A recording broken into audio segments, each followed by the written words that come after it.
So usually the guests and I don't talk, just nod your head. Yeah. So usually me and the guests usually talk, and then like the music fades, and I think it's really cool audio wise. But again, we have a special guest. We have a special guest and a special request from a special guest on the show. There's no Jared, by the way. And I think he's probably sleeping, but he's approved of this. Our special guest is playing with the effects, which is good. So the music should be over, and now I want to introduce a friend. And we've worked together before in podcasting, and now he's on our show.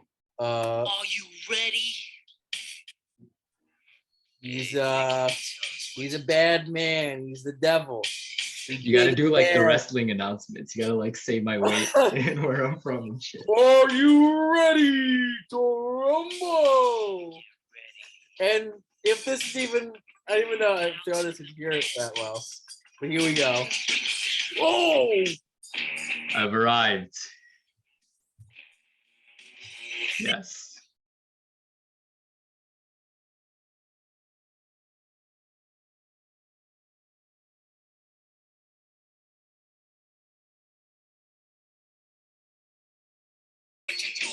Go!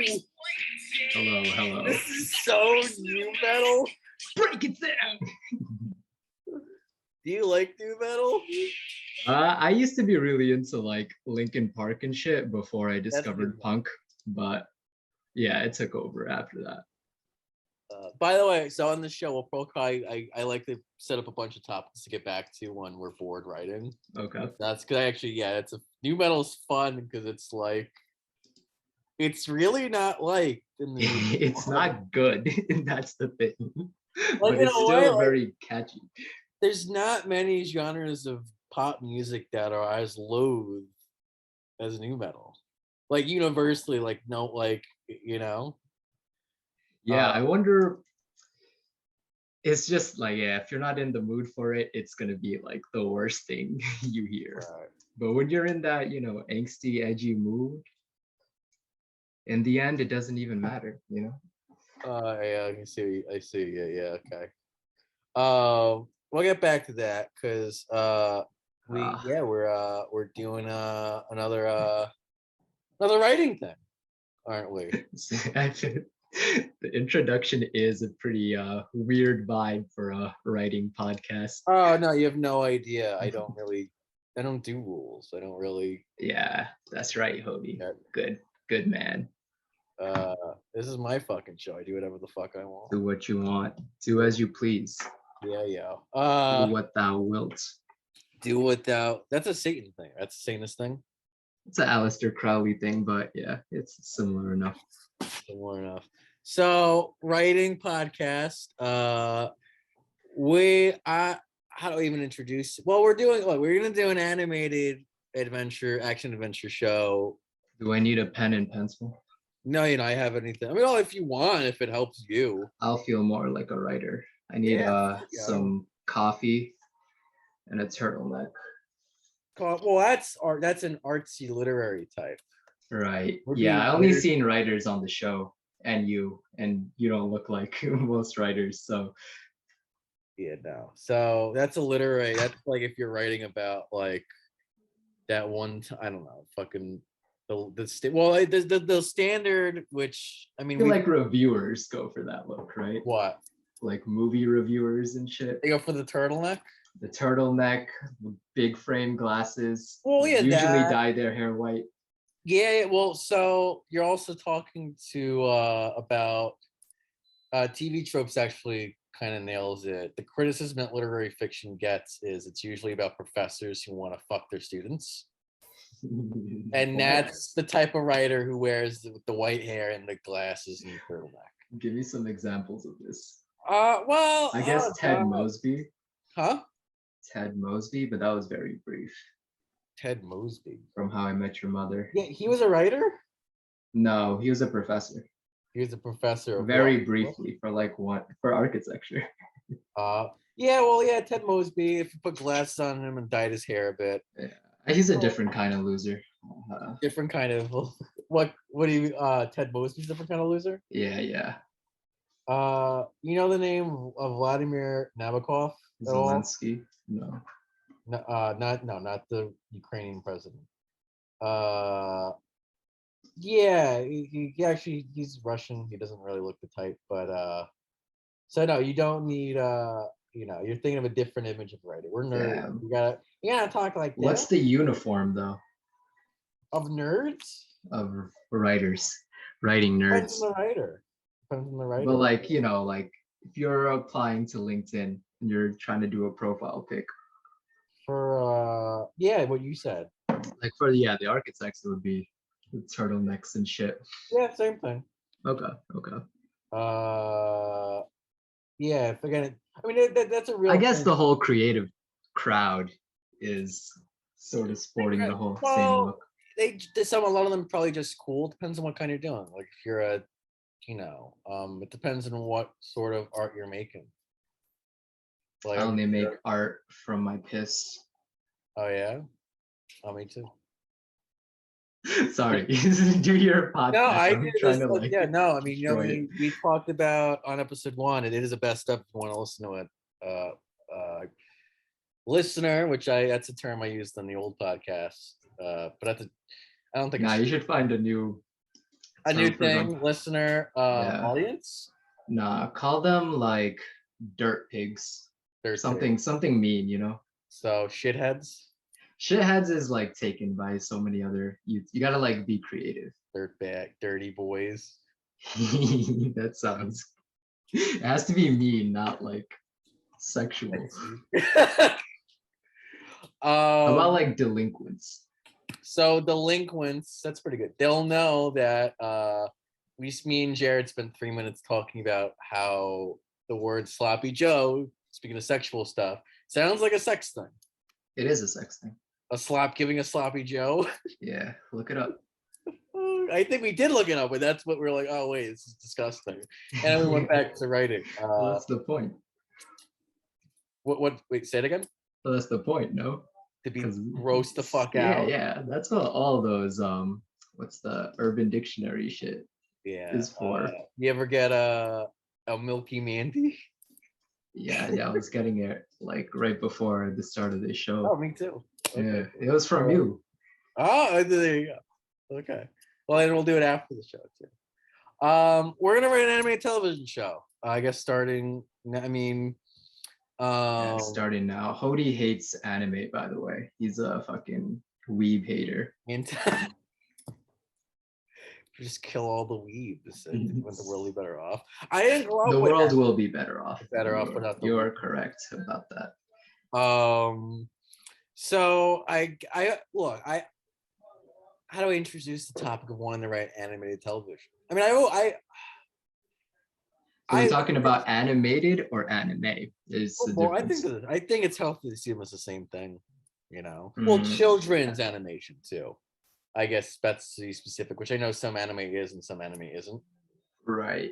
Yeah, and like so when we're talking about like animation, like Western animation is very different than like so that's just trying to figure out what is what. Because like Adventure Time is very different than like Avatar: The Last Airbender, even though that's not even considered an anime. Look, okay, so I should say this. Well, give me 1 second. Sorry. Absolutely.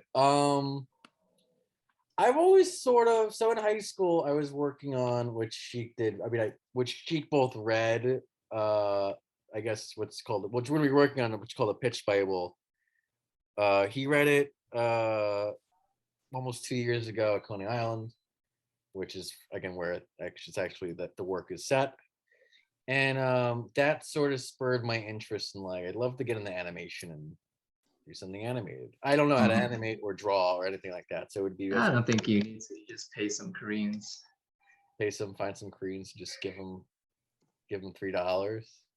Yeah, and well, actually, I don't even know. I feel like tech has like improved so much that you don't even need the slave labor to animate that you would before. Well, it does make me wonder. like where will entertainment be in 20 years? Like how accessible will stuff be to make your own shit, you know? Yo, so speaking of that, I started looking into Unreal Engine, right? So this is Yeah, like that's what they use to make video games and stuff. yeah. And they figured out some crazy shit when it comes to like lighting and rendering and stuff, to the point where it's way better than like the architectural programs I'm using.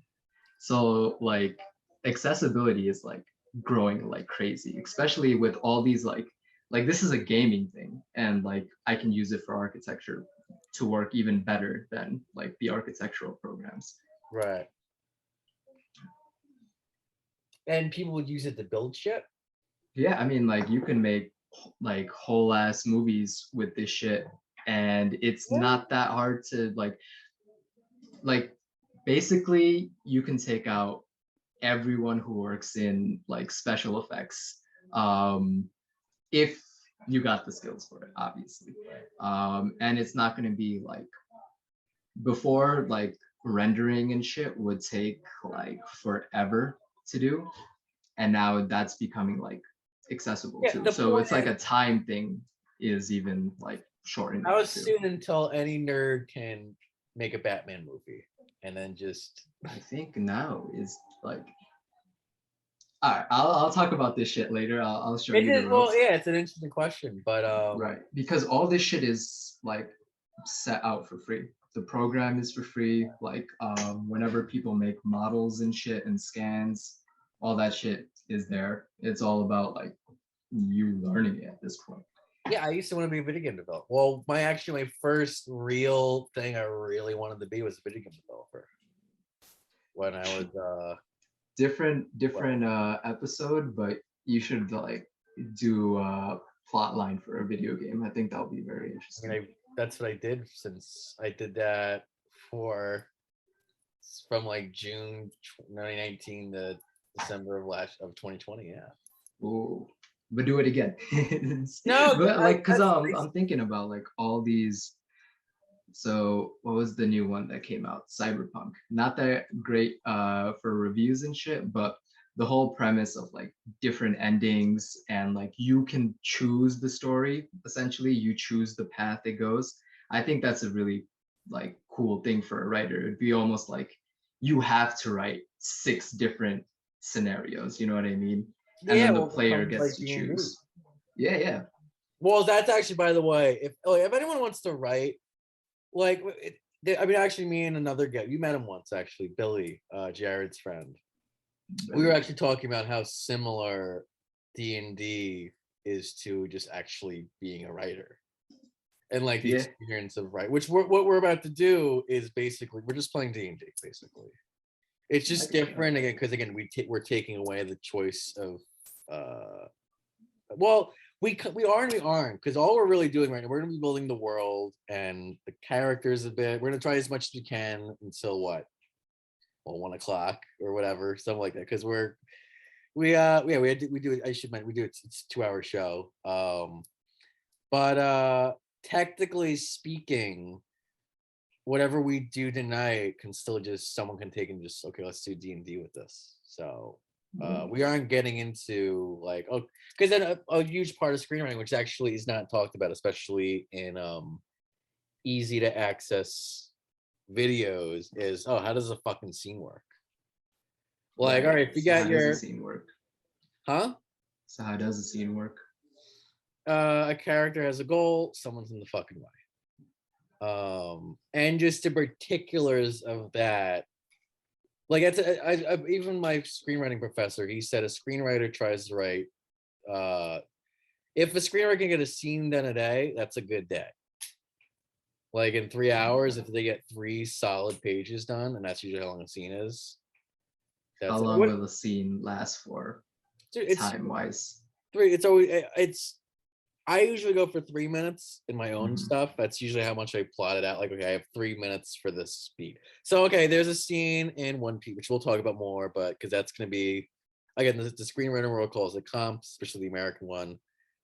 In One Piece, there's a guy, he like turns, you find out he's like a robot or something. It's What? like Where are we talking? There's a lot of robot scenes. no, but it was like one especially beloved moment that you were showing me. It was like a big reveal that, oh my god, this person's still alive or something like that. That's happened like 7 times within the last week, actually, in this show. Well, what's your one of your favorite scenes in the show then? Let's see. One of my favorite scenes in the show would probably be. Damn, I'm like put on the spot right now. When Ace dies. Spoiler alert. Spoiler. Don't listen to this podcast if you haven't watched One Piece. Or are never going to. If you're not going to, it's whatever. Yeah. But Right, yeah, if you're an anime, so look, if you're 24 or 20, if you're our age and you're an anime fan and you haven't watched it, that's probably pretty strange. I'm making him say this, by the way. There's a gun to his head because Yeah, he knows how serious I am about One Piece. You should watch One Piece. There's been never. It's fiction. It's peak fiction. Everything after. That's right. It's trash. So I only agreed to come on this show as a way to advertise One Piece. One Piece, like a fucking religion, like you're proselytizing. That's right. What's your favorite thing? If this show is so fucking amazing. Yeah, okay. So one I'll say is when Ace dies, Luffy's brother. And this is like pretty much the only serious death on the show because Oda doesn't like writing death too much. Okay. So I'm guessing that's around 2 or 3 minutes, and that's a day. I don't know how the writer did it, but for me that would be like a day. Okay, I'm gonna write that scene today, and it's just plotting out like because every moment of any show or movie you're watching, or even video game, that has to be plotted out. You have to determine what's gonna like. I'll use a scene I was looking at it. I mean, it's an obvious show, but Breaking Bad. The scene where Walt reveals, like, I did it for me. To his wife. Yeah. Okay. Like, I am the. No, not that scene. Threat. This is the very end of the show, and he admits to Skylar, yeah, I did it for me. Like, now, that's a day, because Skylar at first is like, why are you here? And then Walt goes, blah, blah, blah, and then she goes, blah, blah, blah, and then the scene, and then the plot moves forward, something happens, and the scene ends. That's a day. And that's particular, like, people go to school to do that. That's something that you'd have to learn, like anyone would have to learn in a way that world building and D&D, you don't have to, you can just jump in. So what we'll be doing, it's a long-winded way of saying we're just doing the world building. All right, that's what I like too. So, well, I think it's a lot of, especially our generation is really into, for whatever reason, like lore and world building. You think it's our generation thing? I don't know too many people that are into like the world aspect as much. You don't that know I know. People? No, not really. Not in like my friend group at least. Oh, I'm just talking people I see on the internet. That's really what I should say. Like, it's our generation. I might have mentioned before, either to you or on the podcast, but I did. It's like our generation and like a generation or two before us. We're the first ones to actually take sci-fi fantasy stuff seriously. Before it was like, oh, this is just, it's fucking silly shit. It's not the real drama of life, I guess. Yeah. The merits of that, again, it's its own fucking conversation. We have our own podcast about that. We did. But so we're gonna be doing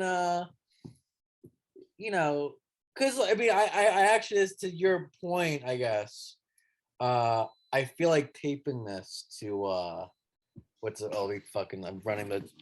See, I'm in a Studio Hody right now, and Studio Hody, has a laundry machine.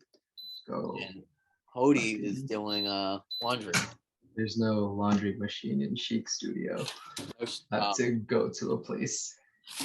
So I'll tell you, that's it after the podcast thing, what I had to do to solve that problem. But so I feel like writing this on a Post-it note and sticking on my computer 12-year-olds don't read Shakespeare, and just slapping it because there's I a. feel like I only read Shakespeare when I was Oh, 12. I think that's so dumb. I hate that thing because it fucking kills interest. People, you should not be reading Shakespeare in 12th grade as a 12-year-old. I feel like you shouldn't be reading books in school. No, I said that too. I said honestly, I mean, Like, because of like all these like the books like that are talked about, right? 1904, Heart 1984, of Darkness. Yeah, Heart of Darkness, I always say 1904 for some reason. Heart of Brave Darkness. New Worlds, all this shit. I didn't give a fuck about it in school. You know what I mean? Like it was till like way after that I was just like, oh, Yeah, this you is an gotta. interesting story. Like I I'll don't like like. check Yeah, it I don't out. like how school ruins this stuff for kids, Hmm. unless it's being taught poorly. Because I mean, I got Shakespeare. I get, for better or worse, Shakespeare is the predominant storyteller of our next again, unless the Bible basically, but they don't like Shakespeare. They just get it's. I mean, and it's the complexities of those plots a child would not get, and that's fine because children haven't got like. I don't know any children who are dealing with the significant family issues that King Lear and Hamlet's about, you know. Okay. Um, my favorite Shakespeare is A Midsummer's Night's Dream. That's the And I kind feel of like, yeah, that's more like childish, right? yeah. Because I feel like the thing that draws people out from Shakespeare, at least in my opinion, is that there's such a air about it. You know what I mean? That like it seems like only like fancy smart people can understand. But in reality, like these are stories we've heard thousands of times before. Anyone can like understand this because we were, you know, we see movies and they're And a influenced lot by of the this movie, shit. yeah, it's Yeah. a lot So of like I think like yeah. we should be teaching that Shakespeare isn't complicated. It isn't like this fucking riddle you need to solve. That it's just simple stories. You know what I mean? Yeah, there's an infinite amount of complexity to it, but yeah, that's a starting point for sure. Is just like Lion King's a very Exactly. simple version of Hamlet. Um, Breaking Bad's Macbeth. Do you think the way they talk, like Shakespearean talk, is necessary to enjoy? It is and it is no. Actually, I'm a big fan. Honestly, I like the No Fear Shakespeare stuff. Yeah, yeah, exactly. That's the only like way I could actually enjoy this stuff because it's not like I'm trying to decipher poetry, you Also know? drama. It's there's a drama part of Shakespeare and there's a poetry part of Shakespeare. So I think one can successfully separate the two and enjoy one. I see. And so what happens is you do end up appreciating the poetry because there are some great lines that once you know the drama, it's like, okay, now I know why that line makes sense. Which we'll get it.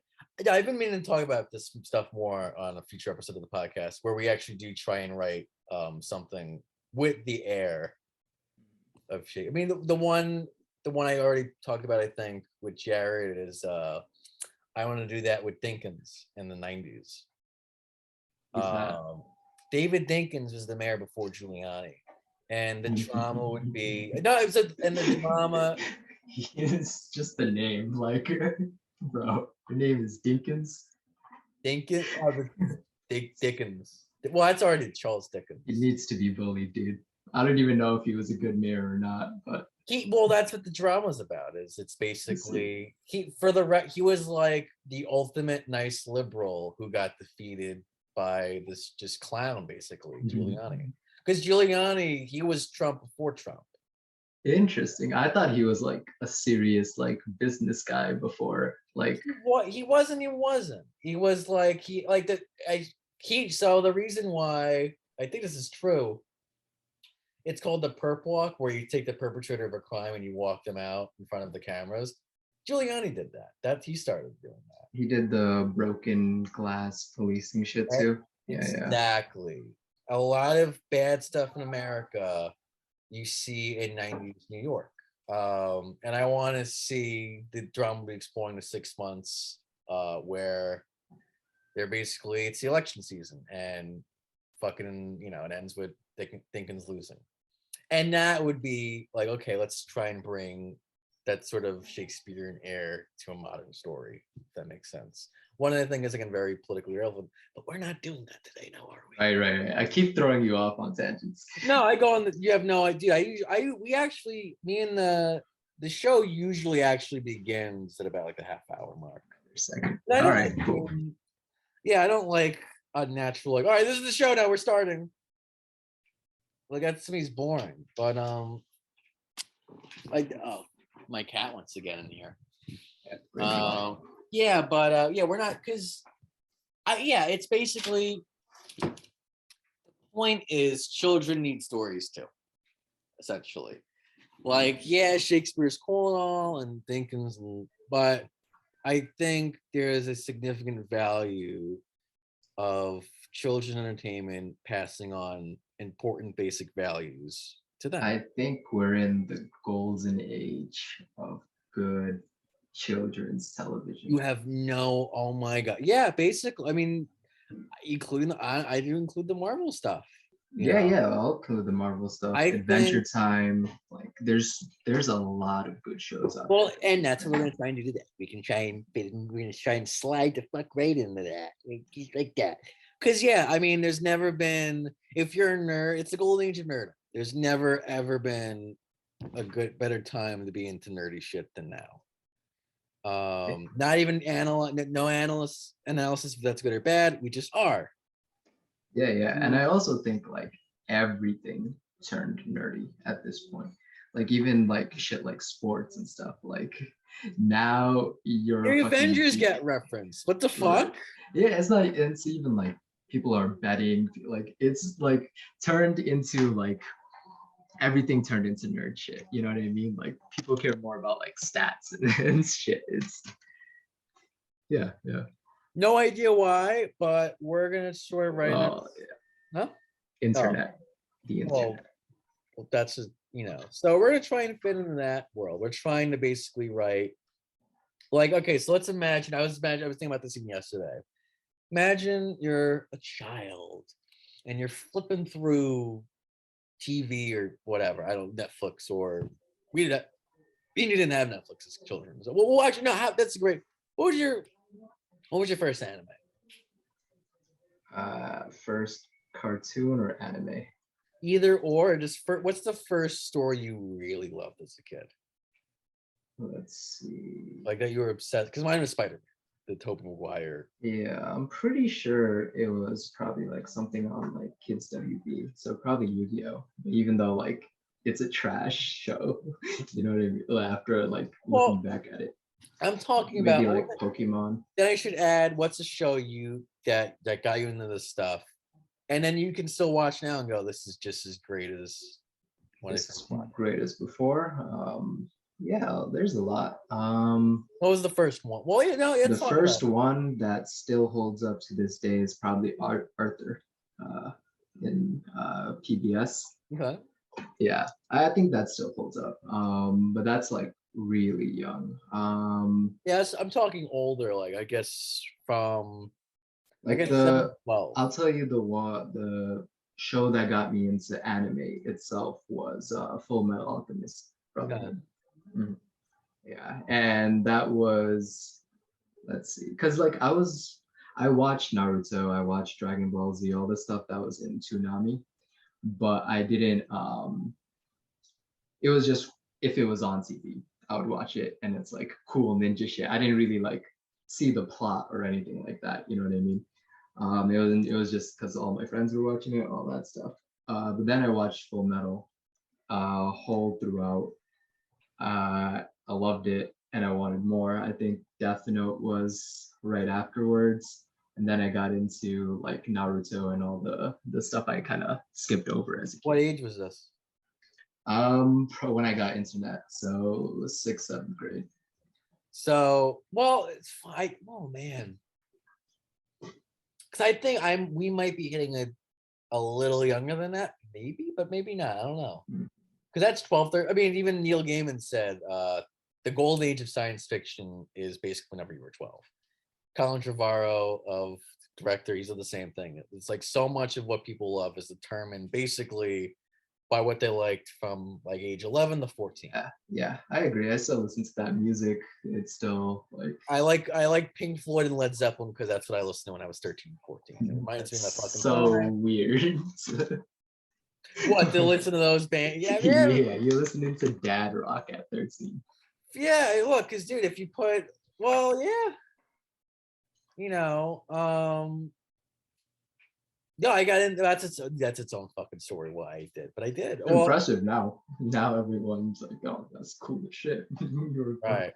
The fucking dad rock. Well, that's also I actually spoke. I remember someone this years ago. Like how some bands are definitely dad rock, and then some are like, no, that's cool. But Yeah, I mean, I'm not saying it's not cool. no, because there's All some this shit bands still with like holds up. that's like Bob Seger. That's dad rock. Oh, I don't know what that is. I think of AC/DC, Rolling Stones, that kind of shit.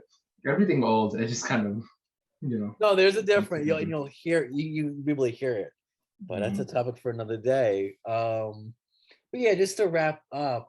Yeah, I mean, even I was into even in college. I would like watch at least bits and pieces of like the Star Wars cartoons. I mean, I did grow up with Last Airbender at least a little bit. Yeah, that was another big one.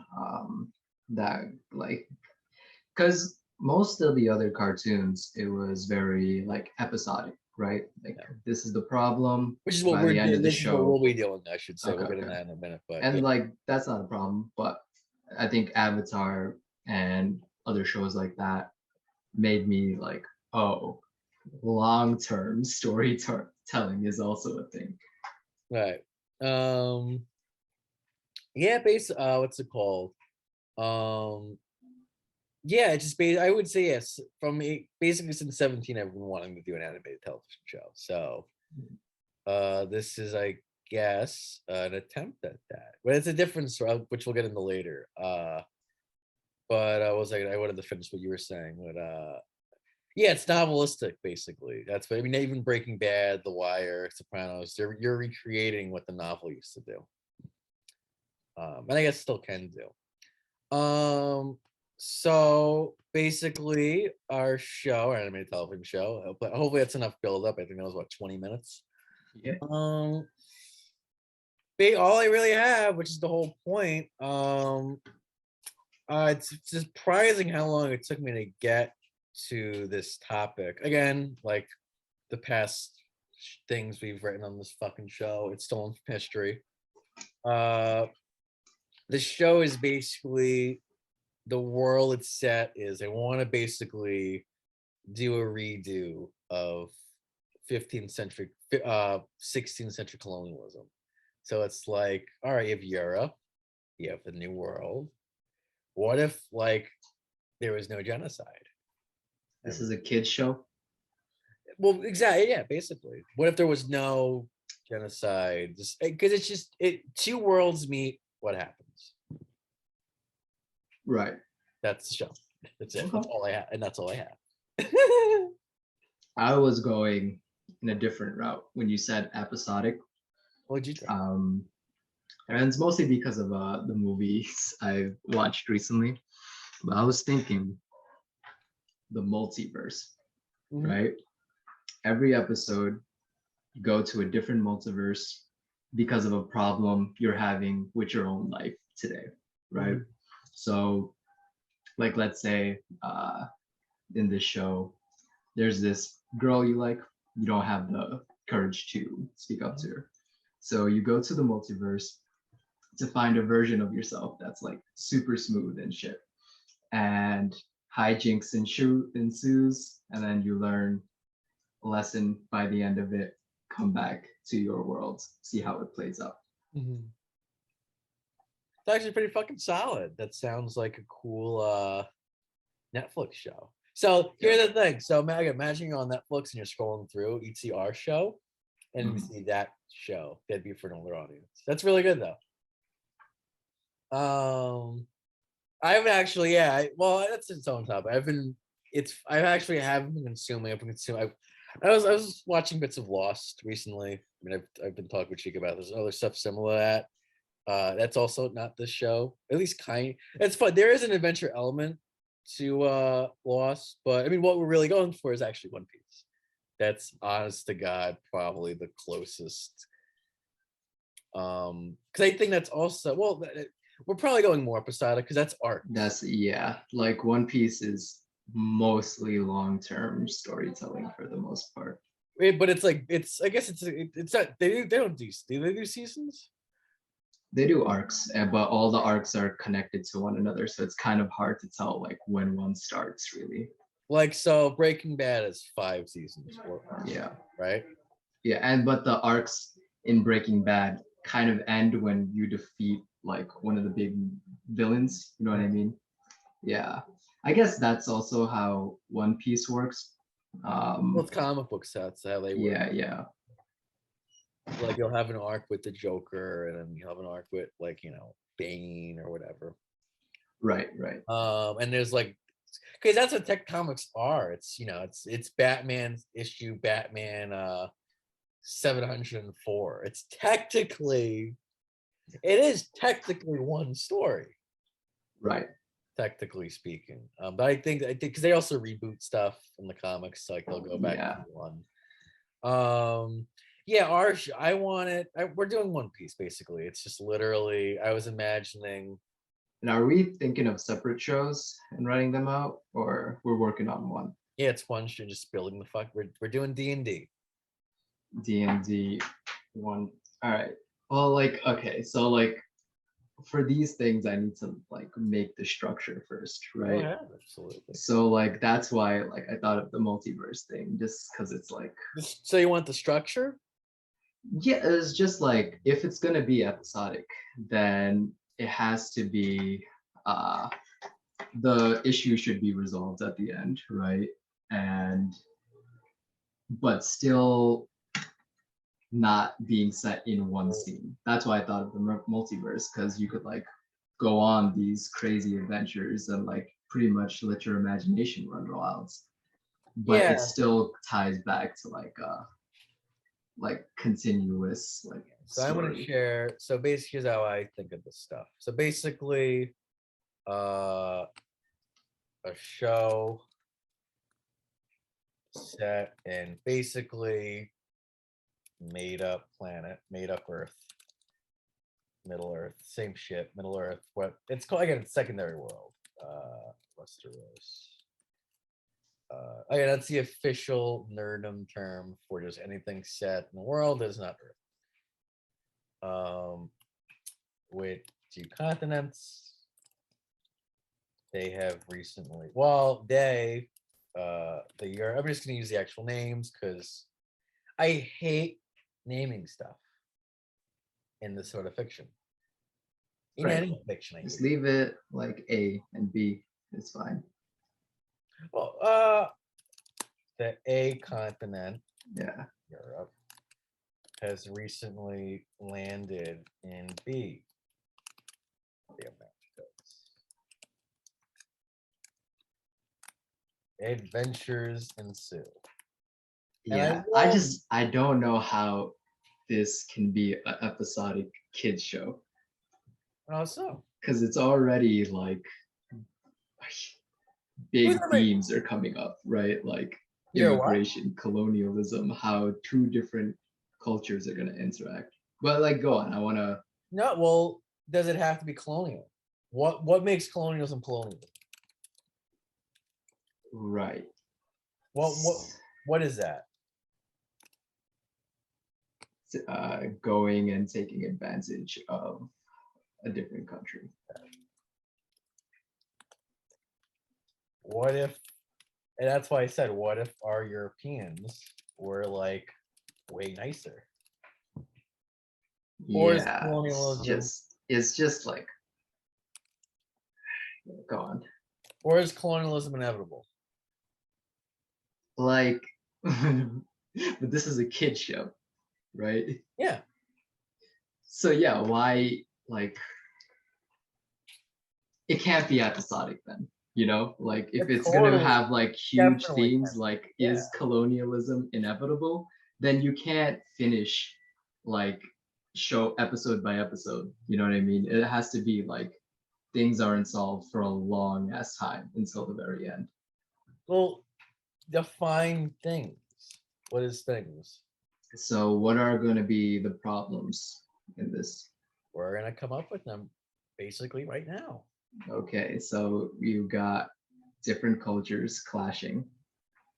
That can't be solved in an episode. You have a language barrier. You have different forms of technology. You got religions. What else? Transportation. Um, let's see. Who are the characters in this? Are they kids? Are they Who's our adults? main? Oh, fuck! It's like I was imagining an adult. Well, are they kid? So here's the thing. This is just a good rule. Because then how are kids doing this shit? Doesn't right? if it's kids, doesn't matter. That's literally No, but kids don't have imperial forces or they don't have fleets. You know what I mean? again. You're using again. It's crazy how much that century defined how we see two people meet. It's not even like us. Yeah, I guess, but like even in other centuries, if you're like, it's not kids that are meeting a new continent, is what I'm trying to say.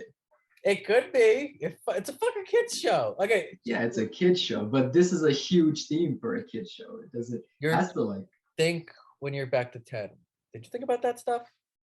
because the shows didn't have this shit. What are you talking about? No, None no. of my kids show. All right, Avatar, sure, but that's not an episodic thing, right? It's a huge What about Justice? long journey. Justice League was very episodic, but it didn't handle any big topics like that. It was just beat up the bad guy. That's it. You can still do. You can do both. Go on. Well, So how are these kids discovering the whole we don't know if they're kids continent? because I was imagining an adult Indiana Jones-esque character or Nathan Drake, an adult adventurer.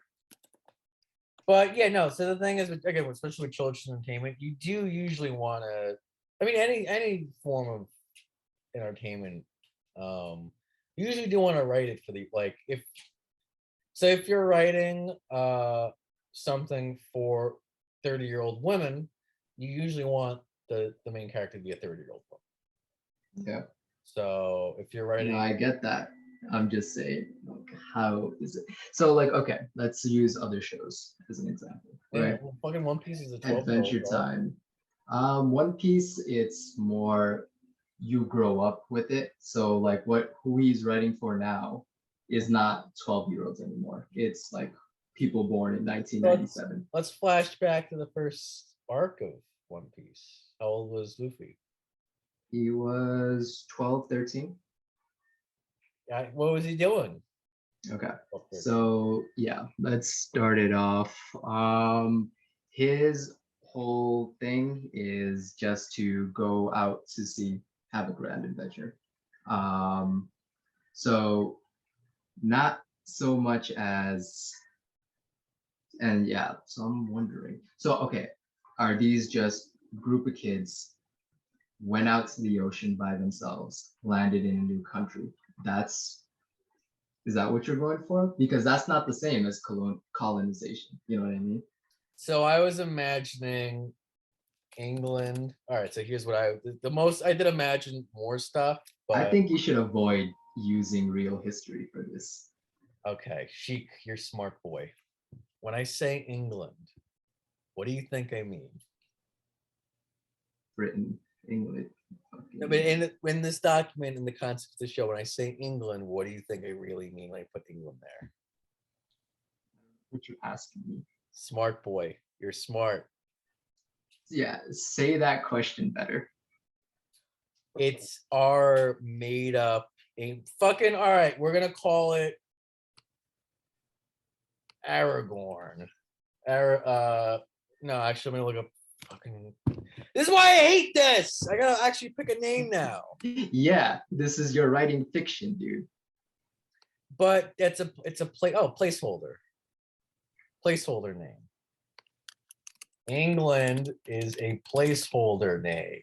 Right, but when you say England, you're representing a culture of England, I'm Yeah, assuming, basically. right? Yeah, exactly. So that's what we're trying to avoid. I'm trying to lean into it, yeah, for sure. So what are you going for? Like one culture that's all about kind of what was the word I'm looking for? Class structure, and another that isn't, and you see how like. I'd rather not, since it's children. But how are you going to represent England then? We're here to figure Like it out. culturally, like yeah, but that's why I said that's a bad idea to use England. Based at least somewhat on England. I don't know. I'm imagining the closest I imagine to a log line is the English are in South America. They have sent a small colony there. This is not a kid show. Why not? All right, go on. I want to see. Why not? I want to see. Continue. Are here in this new land, and they have been tasked with exploring it. Are they welcomed in this land? I don't know. So they're kind of just there, right?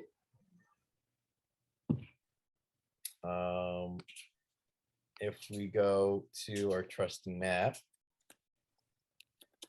And so how many people are coming from the colony? Like, is this a big ship? Is this like, because there's a lot of things that go into this, right? Like, if you're gonna come with a big ass ship and you're going into this new land, that means you're taking over from the people who are already Why does it explicitly mean taking over?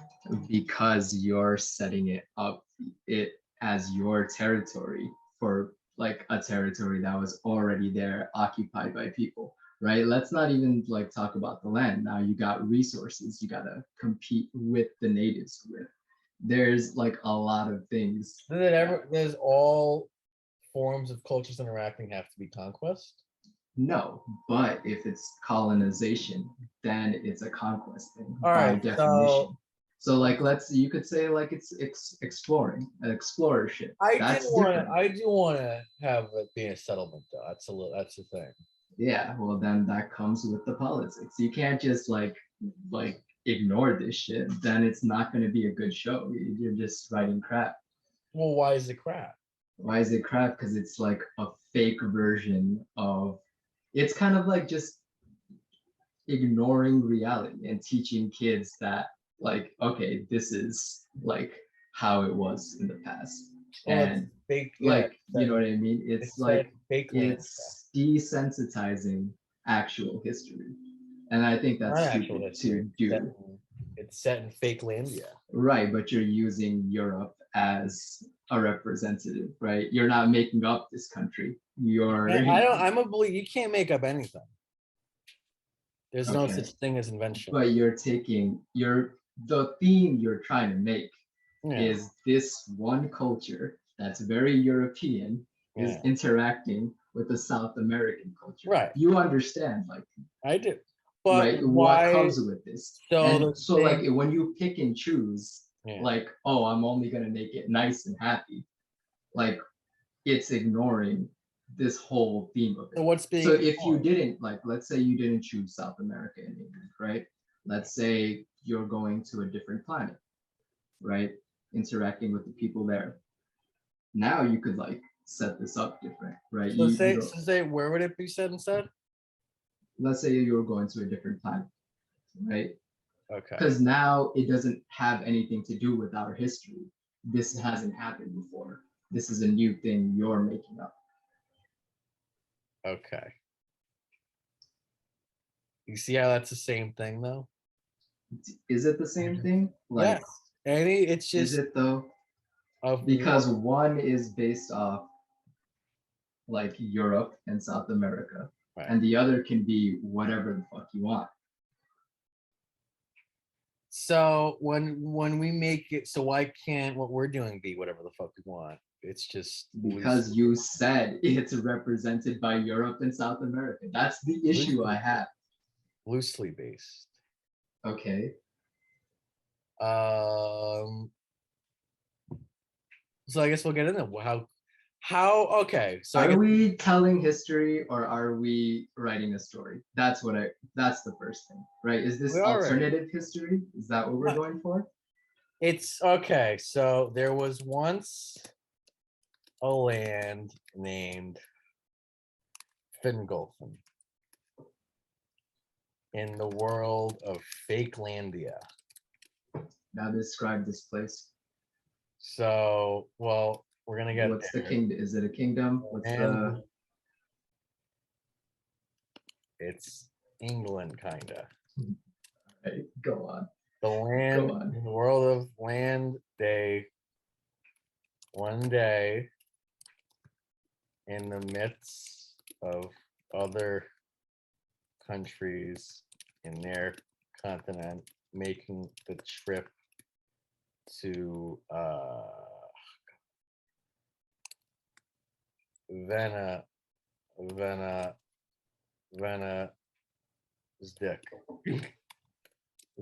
dick. One day, in the midst of other, okay, hold it was from the land one day. So why is the colony being sent to Venice?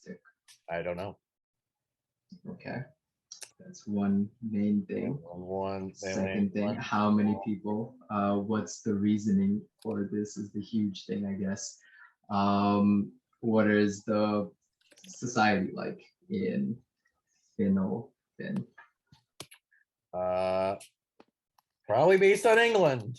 Yeah, exactly. So this is what I'm fucking complaining about, you. This is not creativity. This is just alternative history. I guess. I mean, unless you want to, I don't know. It's a George R. Like, yeah, and if you can like make it about whatever you want, why are we going back to this shit? I guess because ultimately it's the question: was the conquest and genocide of the Americas inevitable? All right. Was that always going to happen? Okay, so go on. Like, how are you gonna make this episodic, right? How are you gonna make this for kids? Is it gonna have like deep themes like Avatar, or is this gonna be more like a adventure time thing? How about a mix? Okay, what does that mean? I don't know yet, but I just know I do want it to have elements of both. All right, but that's great and all. But like, you need to. Never mind. I know I'm like trying to explain writing to you who went to like school for it and shit, but this is just like me personally. What shows I like and what shows I wouldn't. These are the problems I have. Which is what? If shit doesn't make sense, then I get tight. If the world doesn't make sense, then I will get mad. Let's make it make sense. Well, again, the whole point is I want to do a version of the Americans meeting the Europeans, but no genocide. All right. So besides the no genocide, can you like list down the Americas meeting Europeans? Tell me, like, write down everything that comes to mind when you say that. Good or bad or both? Both. Just anything that comes to mind. Europe came and took over everything. That's a single thing. Keep going. What's the point of the exercise? Just go on. I want to like, this is more for me. So like, figure out where I can take this story wise. Well, I was imagining just finish the exercise for my sake. Of adventures. Yeah. Travel. Europeans coming to America. What else comes with that?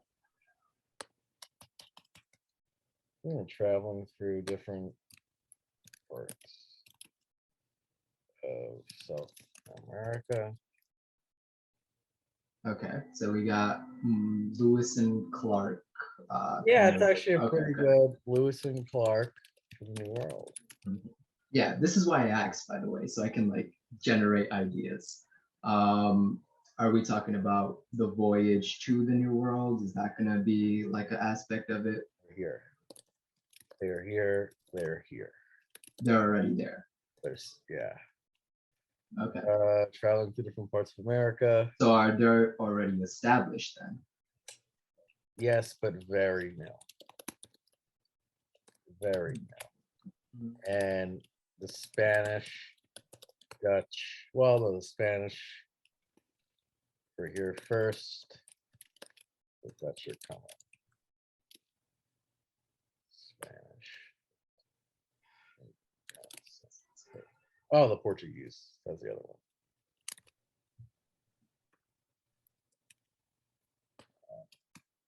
I mean, look how many countries there are here. You have, let's see. I mean, you could do dozens.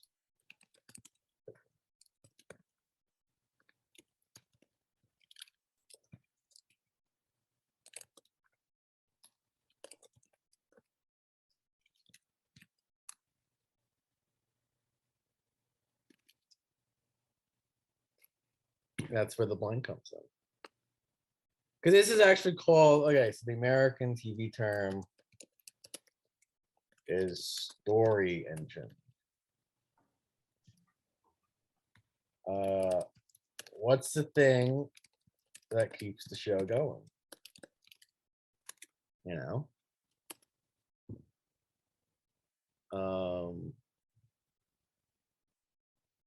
I could be so Star. I know. I think I'm pretty sure Star Trek. They basically the goal is to just catalog every. Yeah, it's probably the closest to what I was imagining. Cataloging every single society in this new world.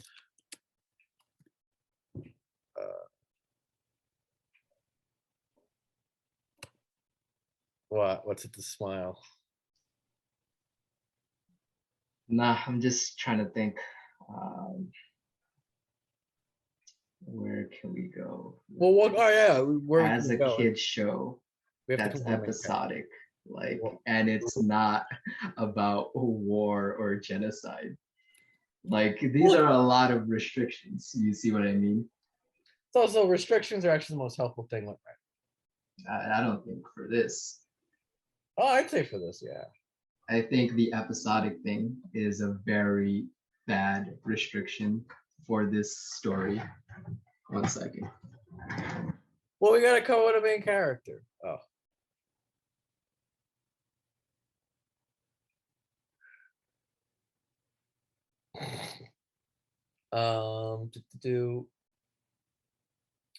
So yeah, this is kind of where we have to figure out who the main character is, because without that, Who's our main character?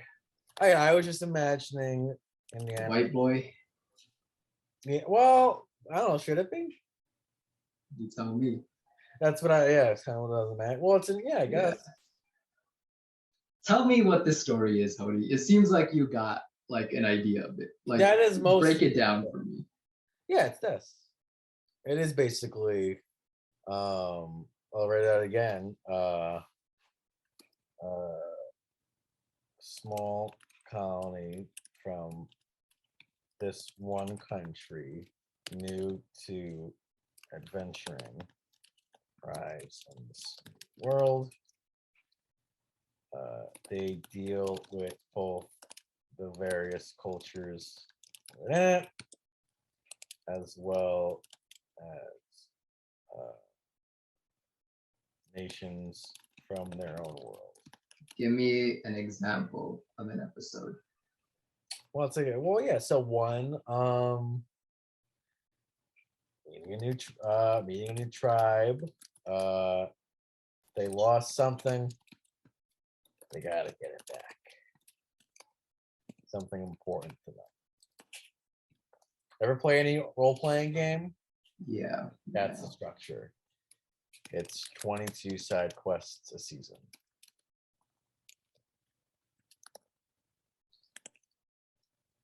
And what's the long-term story? There isn't one.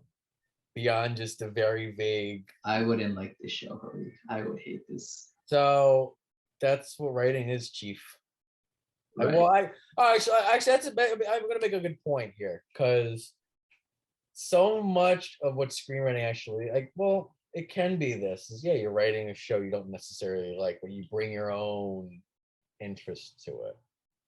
Now you're also not a writer, so it might be an unfair thing to ask of you to do that. Right. It's just, this wouldn't be something I watch. That's fine. You're gonna be here to help me out anyway.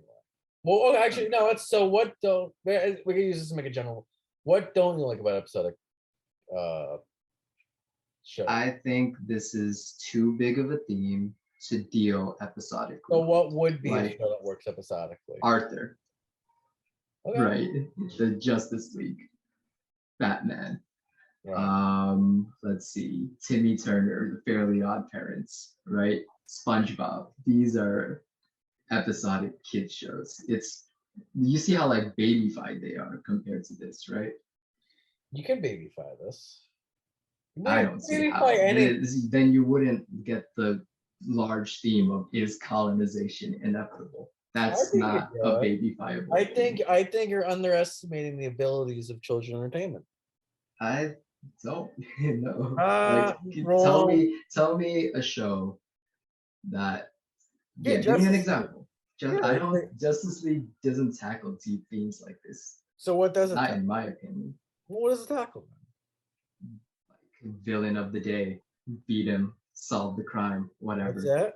Yeah. That's what I enjoy about it too. I'm not saying it's bad. What's enjoyable about it then? I guess like new villains. You want to see what Batman is up to. You want to see let's see, a Teen Titans episode. How that would I think you enjoyed that show more. Yeah, I enjoyed it. So like a Teen Titans episode. There's a new fucking bad guy doing crimes, and the team goes and fights it. But there's like B plots and shit going on where it's like Cyborg, I don't know, fucking loses a wire or some shit. And like the deeper themes like that come from there would be like, oh, you don't need, I don't know, that special wire to still be a good superhero. It's not the same as is colonization inevitable. I think you could do it. Again, I think you're underestimating the ability of storytelling. But I don't know. I'm not seeing it right now, is what I'm saying. Because it's not written yet. That's what we're here for. All right. That's what writing is. It's just trying to figure out how do I do this thing. It's like solving. It's like a math problem. It's like why though? When you can do literally infinite possibilities, you're restricting like yourself. Because I think to what the practice of writing is writing something you don't fully believe in. Probably. What then? No, I don't believe that at all. Like, nice. Like it works, but go ahead. We've had like plenty of like stories where we came up with, right? We were interested in, even like ones I pushed back a little. And I'm saying this is one that I'm just like not interested in. So when one becomes a screenwriter, I mean, I mentioned they are often tasked at writing a show they don't 100% believe in. The trick is, okay, well, how do I put my spin on it? He's actually kind of a shitty guy, but Bryan Singer, he was hired to do X-Men. He doesn't like X-Men. He didn't watch it ever. But he was like, all right, well, this will pay for a new house, I guess. Let me investigate the comics and see what's here. And by doing that, he came up with something that he liked. So it's a marriage of both things, basically. I can write a story about is colonization inevitable. Mm-hmm. I can make a kids show. Mm-hmm. I can make it episodic. 3 different things. Tying them together, I think, is a bad idea. I think you could do something else. It doesn't have to be colonization. It could be greed. It could be something simpler. But I don't see what the point of this is, unless it's something like super babyfied where you go to an alien planet and you fuck with monsters and shit. No, it's basically baby fight. Yeah, perfect. All right, then you could go Star Butterfly. I think that would be a great example for the show. You check out the plot for it, where it's basically this princess from different universe gets sent to our land, but you find out that in her world, the the queen and shit are kind of fucking up the monsters, basically treating them like quote unquote monsters. And by the end of it, you're supposed to find out that, oh, the monsters were just people all along. And this whole like kingdom was kind of fucked up for doing this in the first place. That's also episodic, but it isn't. Yeah, okay, I guess if we can go that direction, but even then, that was extremely babyfied. So yeah, no, it's perfect. And then you could just sort of you could find the balance between the two. Yeah. So you also have to imagine, sir. Now You'll need imagine- magic.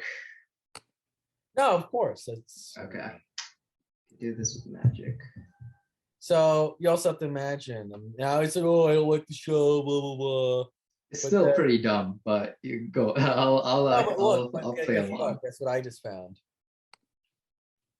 Look at oh my god! Look at all that money. You won't get the money if it's a shitty show. No, that's not the exercise. The exercise is working a show you think is shit. Definitely not fucking writing ever. Now. I don't Oh well, that's why I'm doing the podcast, right? I'm trying to mythologize what Hollywood is. Like, yeah, writing is often, it's the writing in Hollywood and maybe writing in any form of paid. I mean, even Noah fucking. I feel like you gave me homework right now. That's what it I did feels give you like. homework. And That's I what- didn't want that. I wanted to have fun and talk about cool fucking show ideas. Again, that's sort of why I'm doing the podcast. Is I wanted to mythologize what writers actually do, especially ones of the Hollywood variety. Because yeah, a lot of it is like, I mean, I've known that for years. I mean, also speaking to Noah, yeah, because Noah, he said the way he explains it, because he actually does the same thing. He can explain it. Well, I'll see if I can explain it, but it's the idea of I don't know how to do this. Let me find my way into it.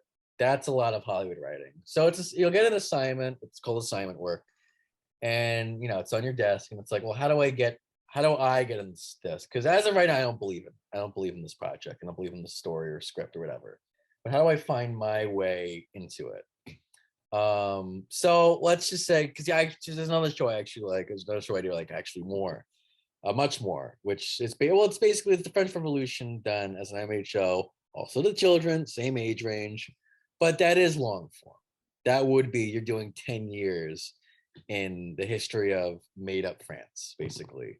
Is a made up Napoleon, there's a made up Louis XVI, and the pitch, the characters would have been. I was into that one. Perfect. There's be a rich kid, a middle class kid, a poor kid, and together they fucking. Yeah, we talked about that. We like made it together. But you see the difference between that and this, right? Oh yeah! Like, Oh yeah! Yeah. One is like, okay, this is cool. I could like, I'm having fun while making this, and the other is like, here's a piece of shit. Make this pretty. Like, that's Hollywood. I don't give a fuck though. That's like, that's the thing. We have access to the whole fucking world of stories. We don't like need network television anymore, right? Well, so why are we limiting ourselves to these shitty fucking rules? It's beyond that. It's literally just, oh wow, I just got hired to do a show I don't believe in. Do I take the job or not? Right. Do I want to work this television season or not? Yeah, I wouldn't take that job. That's awesome. The advice, if you want to be a Hollywood screenwriter, is take the fucking job. Don't stop being a fucking baby. I mean, even Chris Terrio, who wrote Argo. I mean, he wrote Star Wars 9, Justice League, Argo, a few other things. Again, a screenwriter as good as any. And yeah, he said he did that for years. He was like, yeah, I was delivering baskets in the city. This is a direct quote from him. He was doing a basket delivery in New York City, and he would turn down a lot of jobs because it's like he didn't want to wake up to a job he didn't want to do. And that's great. But yeah, I would say if you want to work in Hollywood, it would be very wise to get used to writing stuff that you either, because like if you think the show is really shitty, okay, maybe, but if you think it's mediocre or above, take the job and just see. Again, the job is, Noah calls it working out of a straitjacket. Yeah, look, I get this shit. I'm in architecture.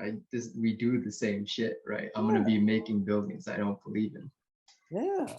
But what gets you to do it? I won't do that in my free time, right? Like during my free time, I'm gonna be making the shit I want to make. So what gets you to do the architecture jobs you don't want to do?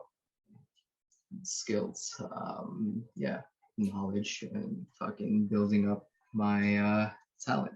That's what we're doing here, kind of. We're documenting. Yeah, no, because I could do that while having fun. Well, right. So like when I'm working on architecture shit at home, and I do it all the time, I find projects that I enjoy, and I do that. Right. Like for example, when I was in Buffalo, I tried to remodel my entire room in 3D. That's also building my skills, but I'm enjoying doing that. You know what I mean? But I got this truckload of money.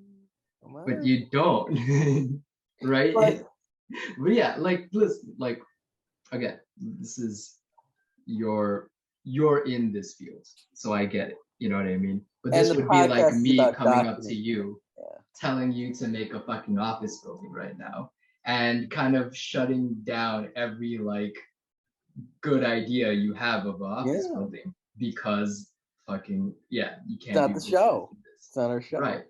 So like, but do you see like the issue with that, right? It's kind of like, why the fuck am I doing this? We're documenting what it's like to be a fucking Hollywood screenwriter, which is fun. It's frustrating, right? Mad frustrating. Welcome to Hollywood, honey. Yeah, I fuck off. If someone, that's what I would say. If, like you were in Honey, shut the fuck up, fuck off. It's what I mean. I for some reason I'm back into it lately. I don't know why, but it's kind of why I stopped writing the stuff a year ago. It was like I wasn't up to the challenge of writing a show I didn't believe in, or writing a movie I didn't believe in. For the paycheck, to just to paycheck and just to literally to just keep working is like, because the goal when you're a screenwriter is to get stuff produced. So that's why, again, if something's being made and you can be a part of it, take the fucking job. Right, but that's when you're a part of it, right? I guess like for me, it would be like putting shit on your portfolio, right? Writing stories right now. So I would want good shit on it. You know what I mean? Should I believe in? Yeah, well, good shit's malleable. It's a little malleable. You want it? No, but like let's say not first chance shit I believe in. I still need to put construction documents to show off my technical skills, right? So like that's one aspect of it. I get that. But that's not gonna be like, what I'm trying to show off. That's just like, oh, I can do this, by the way. But this is me, like all the other shit. Yeah, so back to the thought experiment. Well, look, let's imagine I could get into a writing room just imagine I'm already at Nickelodeon or Netflix or whatever, and I have this French Revolution show or adaptation or whatever, and they go, this is awesome. We're actually just there's this other writer who's doing a show right now for us. It's about what we're doing, and it's like, hey, do you want to write for it? And I go, okay. Right, but then it's someone else's idea, right? They already have the general idea of the story played out. Well, they would right? also have. And you're just there to kind of like help. I mean, well, it's writing episodes. Yeah, it'd be basically. So let's come up. Yeah, let's just brainstorm. I'll just do an episode. Just brainstorm right now. I mean, okay. Our English white superstar, like, our English white superstar, Aryan race, blonde hair, blue eyes. White is right hero. Yeah, our adventurer. No, our adventurer. You give him a name. That's a lot. Fucking Arthur. There you go.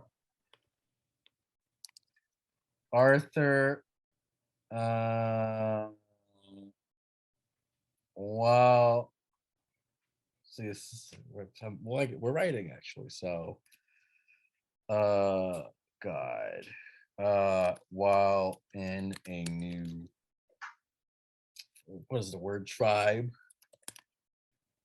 Well, yeah, I mean, let's go to. Okay, here, let's make this fun for me. All right. Oh yeah, of course. All right. Let's start off describing these two cultures. Well, South America. All right, listen, Hody, can I just fuck South America, right? How about this? We're gonna make our own fucking nation, right? It can be inspired by South America, sure, but this is well, okay. Pull out. Well, I want to be as creative as possible. This is where you get your notebook out, then. Yeah, it's all out. All right. All right. Not South America. Let's fucking just say natives to this land. All right. So now we're not fucking limited to South American shit.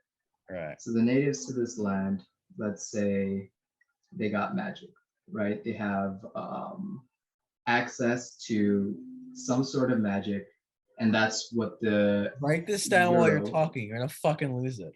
This is step one. Write it down. Think I remember shit? Think I'm fucking all right. This is fucking D&D time, all right? Fuck all this fucking South American shit. You got one country, let's call them A. This is your England country, right? And then you got country B. Country B is just discovered by country A. There's this huge sea, I guess, in the way, or some sort of natural barrier. Seas are kind of boring. Let's make it a fucking ice wall.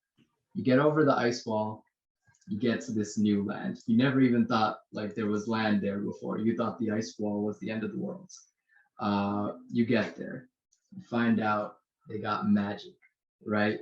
Your world is more into tech, theirs is more into magic, but they also made huge cities, all that shit. It's pretty much like replacing technology with magic. Now you're going into this place, whole new world, magical creatures, but all you know is your science, tech kind of shit. You know what I mean? So now these kids are interacting with the fucking fairy birds, dragons, go to different tribes. They bring their tech, they trade it with the other tech, with the magic tech. Yeah, hijinks and sure. Okay, if it's like this, I can make this world and have fun. Did you write any of that down? I got it all down, baby. Tell me what you need. I'll fucking answer your questions, you bitch. I wanted to contrast and compare because that's why I was reading about this stuff right now. I guess for the viewer who is not seeing, I'm looking at South America right now. I actually don't know much about South America, especially before the colonization of it. I didn't know the Incas were that new either.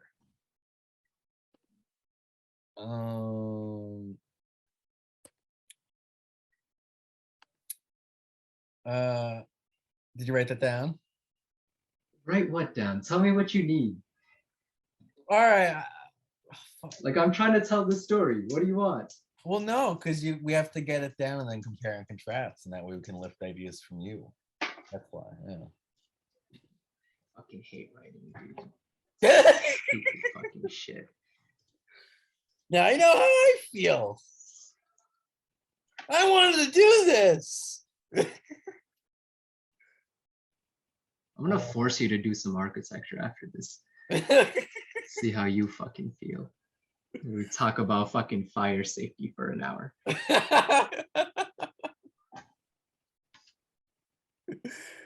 Oh god. Yeah, get it down. Well, I do. Well, yeah. So Here, I'll type it out. So type it let's out. see. So one of the earliest South American was at North to Chico. World ended at the ice wall. Recently, through their tech, they found a way to get over it, introducing them to a whole new world. See, this world is full of magic, taking place of tech continent A has. This world is continent B. So magic attracts people continent A to seek out adventure and bring back home new discoveries about this world. Now, how far along tech do you think this should be? I don't think the people in continent A, I don't think they should have like fast communication with continent B. I think there should be a huge barrier. Actually, let me write this down. Compute some. Maybe you can't return back. Yes. Return to A once in B for now. I'll change in the later seasons. Okay, so I'll take this part out. I'll share my screen so you could see what I'm doing. All right, yeah. Allow me to do that. Oh, I have to allow you, right? Mm-hmm.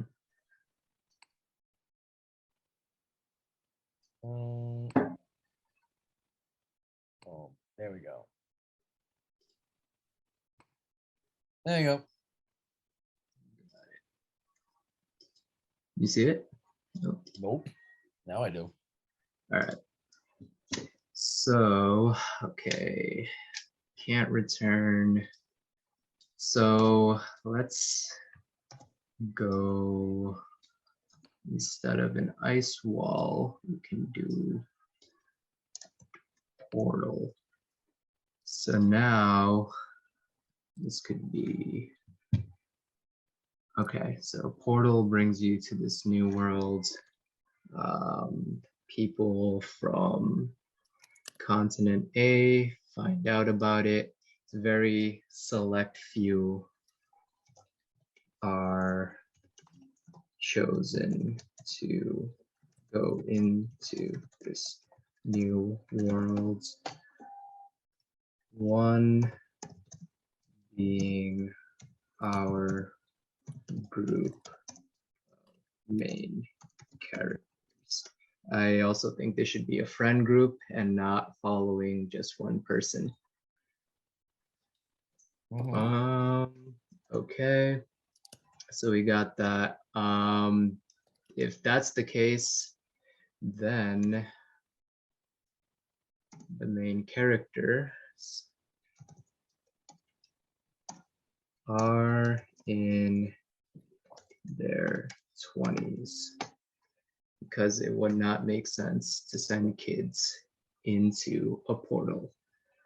So now we got group enters the new world and joins the already established little colony area located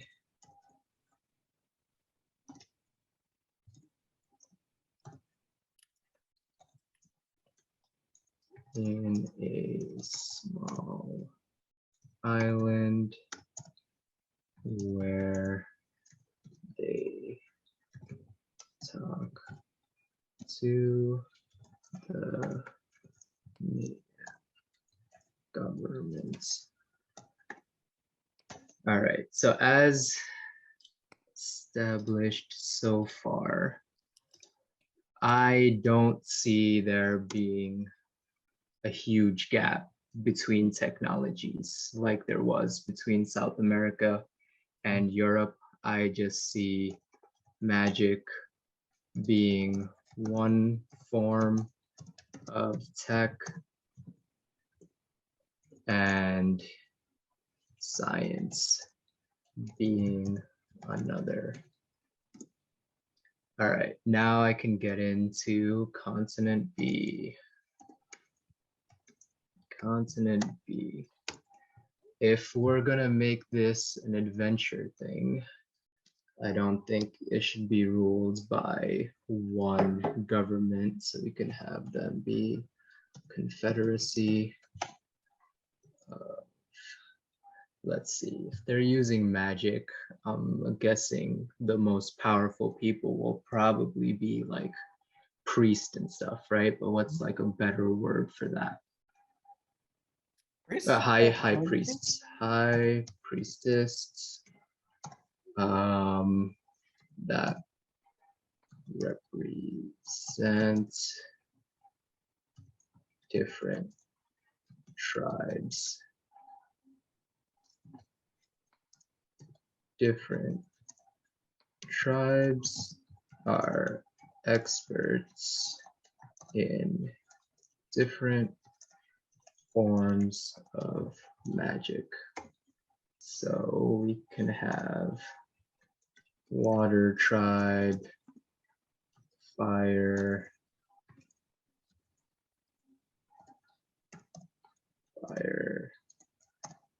etc. Let's see, where else can we take this? Adventure. Okay, so if that's the case, small island. Okay, so the mission of the group, as well as other explorers, is to learn as much as they can from tribes so they can take what they learn to their kingdom, and maybe this kingdom is in a war with another continent, a kingdom, you can say France. All right, what do you think? So, but you see, like I had to make changes in order to make this work. What do you mean changes? Well, one being the characters not being children anymore. I never said they were. This My actually guy was like, I'd probably say in his 30s, early 30s. okay. Well, I mean, we weren't talking about that. Them being kids. We still never decided if they were kids. Right. But I wouldn't also, leave, as you see, I wouldn't do kids, by the way. Yeah. Yeah, as you see, taking the South America aspect of this like helped me out a lot in writing this.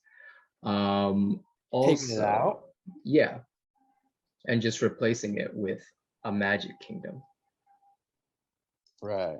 Like you see how it, like, to me at least, it allowed me to make this story a lot more interesting. Well, what is interesting about it for you? Well, now it's not limited to like what happened in South America. And I guess for this, yeah, I guess your main theme is colonization inevitable? I don't see the story going this way for what I wrote down so far. So what would you say your main theme is? I would say learning. Basically how I see it is you're going to different tribes. Each tribe could be like a little like season, maybe half season, whatever. You like go through their shit and then move on to the next. I don't see how I can relate that to colonization in any way. So what would this be about then if it's two cultures meeting? What's the difference? I don't see these two cultures actually having trouble with one another. Maybe like one season or two, they could like, have a misunderstanding or whatever. But I see that this part right here, going into war, so like they have a different war that's going on in their homeland. And I kind of want to introduce them as the bad guys. Who the French? Yes. So like I just picked French as just like a placeholder. I'll just say evil kingdom, who learns about what, the first kingdom is doing, but now is just trying to go over there and take over. Now we can make even some sort of alliance, right? Okay, let me see. So let's see. Evil cons. Let me find a word for them. I'll call them the frags. Frax. Learn about portal and magic. And this is what it would have to be season 2, that the bad guy is introduced, because I would want them to already be established that the continent and the native confederates. All right, let me see. The kingdom and the confederacy is cool. Then the Fracs learn about it. They see that they're losing the war to the kingdom, and so they're going in through the portal to take the magic by force, which leads the kingdom to ally with some of the tribes to take down the big baddie. Mm-hmm. And who's the big bad again? What was that? Who's the big bad again? It would be the Fracs. The French. Right. Well, again, like I don't want to say French because they won't really have anything to do with France. So what happens is instead of when you say French, I know what you're talking about. Now I hear frack and I don't know what you're talking about. That's why I do use. But yeah, but like when you say French, I'm thinking of Napoleon going into this place, and that's like it fucks with my idea of the Yeah, story. see, this fucks in my head, but I don't know because it's like, wait, I get lost, Okay, so I'll give them all names then. Continent A kingdom will be the Charlies. Continent B's will be the Franks. And then the natives will be, let's see, where are the natives? The natives, what's a good name? Cholo. There you go. Cholo will be green, Frank's red, Charlie's blue.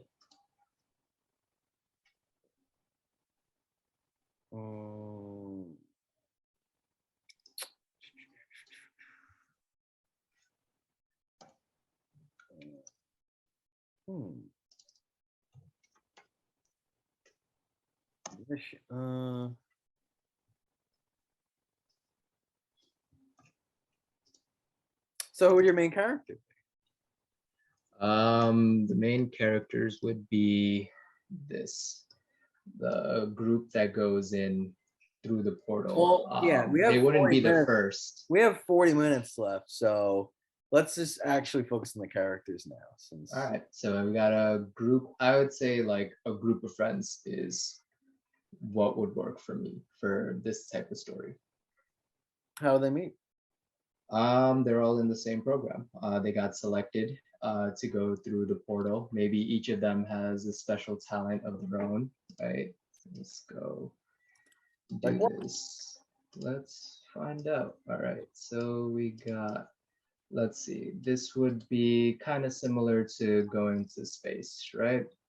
So in the ISS group of main characters, let's say one is good at medicine, another is a builder, got the poet. Let's see what other stereotype of a group of friends there they have. How big is the group? I'd say 4 to 5. Let's keep it 4 or 3 in the beginning, and the then reason why I was sucking the dick of Lost today was for an adventure genre mystery sci-fi fantasy show. It was really, really good at not doing archetypes. right. I mean, like, not that we're not gonna do That- we're yeah. not doing that. We're gonna do archetypes. I mean, I like archetypes. But the reason why it stands out is it took characters as unique as I mentioned through text. well, it's not really an, like, I'm not trying to make this an archetype. I'm like, that's the reason why they're sent on their mission, is what I'm saying. Like, one is a really good doctor. The other is a really, like, that's their occupation. The reason why they're chosen to go through this portal. Yeah. So it's not gonna like make up like all aspects of them. Well, then It's we'll just see where it goes. But just the point being, because a lot of this sort of fiction, and also Lost, it's supposed to be a group of random people on an airplane. Right? Totally It's normal. not like specialists, you know what I mean? that's But what's I would going see on. like Yeah. only specialists being able to go through Me too. for at least the first few. You know what I mean? No, that's why again, that's why I said that's why I said to you again through our chat today was for a genre dominated by extraordinary people, Lost is about ordinary people. As ordinary as, again, like Michael Scott from The Office, Right. or the Moonlight main character, Chiron, et cetera, et cetera, et cetera. Which is, it's just interesting. And you don't really see that in this sort of stuff. So, and Stephen King does it as well. He's very good at just picking, like, the main character will be a gas station attendant. Right. Will usually be like it'll be a detective who's the main character, You see Lost as an adventure story? Yeah. I don't. I That's see great. it as suspense and It's a what? Like a mystery more than anything else. It's the reason Because why you're not like okay, actually I don't know much about the show, but it seems like you're in one island the entire time. So to me it doesn't seem like much of an exploration thing. it isn't. Yeah, it is. Yeah, it does lean more. I would say it leans more. It leans more to mystery, but there are definitely adventure elements. But again, the reason why it was so successful is it basically melded every single genre on the planet with good character drama. That's why it was Game of Thrones before Game of Thrones, because you know that's why it held that stature over American television. In American television was that mix. But yes, there's mystery to it that we will not be replicating. So I think you could this is well, chock it's full two of different mystery. vibes. Yeah, the It's different two different. different type of it. It's not an overarching mystery, I guess. Or maybe like we could have overarching mysteries, like but it's how. not the main. Why are you watching the show? Is it for the adventure or is it the mystery? Right. Okay. That's I see why. what you mean. Yeah. Because every show always has one. It's always good to boil it down for why you're watching this fucking show. Right. Yeah, there should always be everything else. mysteries in anything. Yeah, I mean, yeah, that's what sort of keeps. I see. That's the thing. Why One Piece is a huge like. So I actually struggled with this writing. I'm not a fan of mystery. I don't get excited by it at all. I think if you want to build a world, then you can't know everything about it. There has to be mystery, I think. I'm learning that as I go along. But yeah, I mean, again, I don't think the Lord of the Rings is full of mystery. Dark Knight stuff isn't. Marvel isn't. Only because he wrote a separate whatever. He wrote a Bible to explain it. That's the only reason why it's not a mystery. If he didn't write that, none of that. It would be a huge mystery. I don't enjoy the plot mechanic of. I wonder what this thing is. That's not exciting to me at all. I kind of like that more because it makes it more real. I think most people do. I think most people are engaged by mystery. I'm more engaged by themes and values and character work than I am, what's gonna happen next? What's happening here? What's happening here? What's happening here? Like, that doesn't engage me, it's because it makes it tough as a screenwriter because again, that's what most people are into. So it's like, wait, what the fuck am I doing? But again, it's a good thing to learn, I guess, which makes it interesting.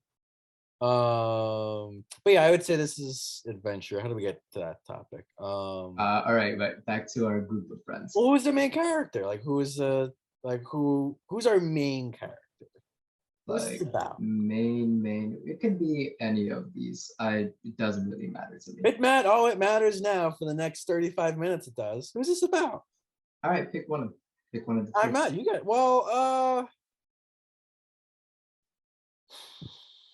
Well, let's throw in my main character then, because what I was imagining for this character, for the South America thing, that makes you really mad. What was I guess an Indiana Jones type. I was imagining someone like a government official. So maybe a historian type. Too nerdy, but you can put that down. Historian, put that down. I was imagining. So what? Yeah, go on. Government guy. Clarification. Government guy who's young, he's new, he was probably a soldier, he's done. Now I see all of these people as being part of the government because they're like maybe. I guess like maybe we have a different like time setting thing too, because I do see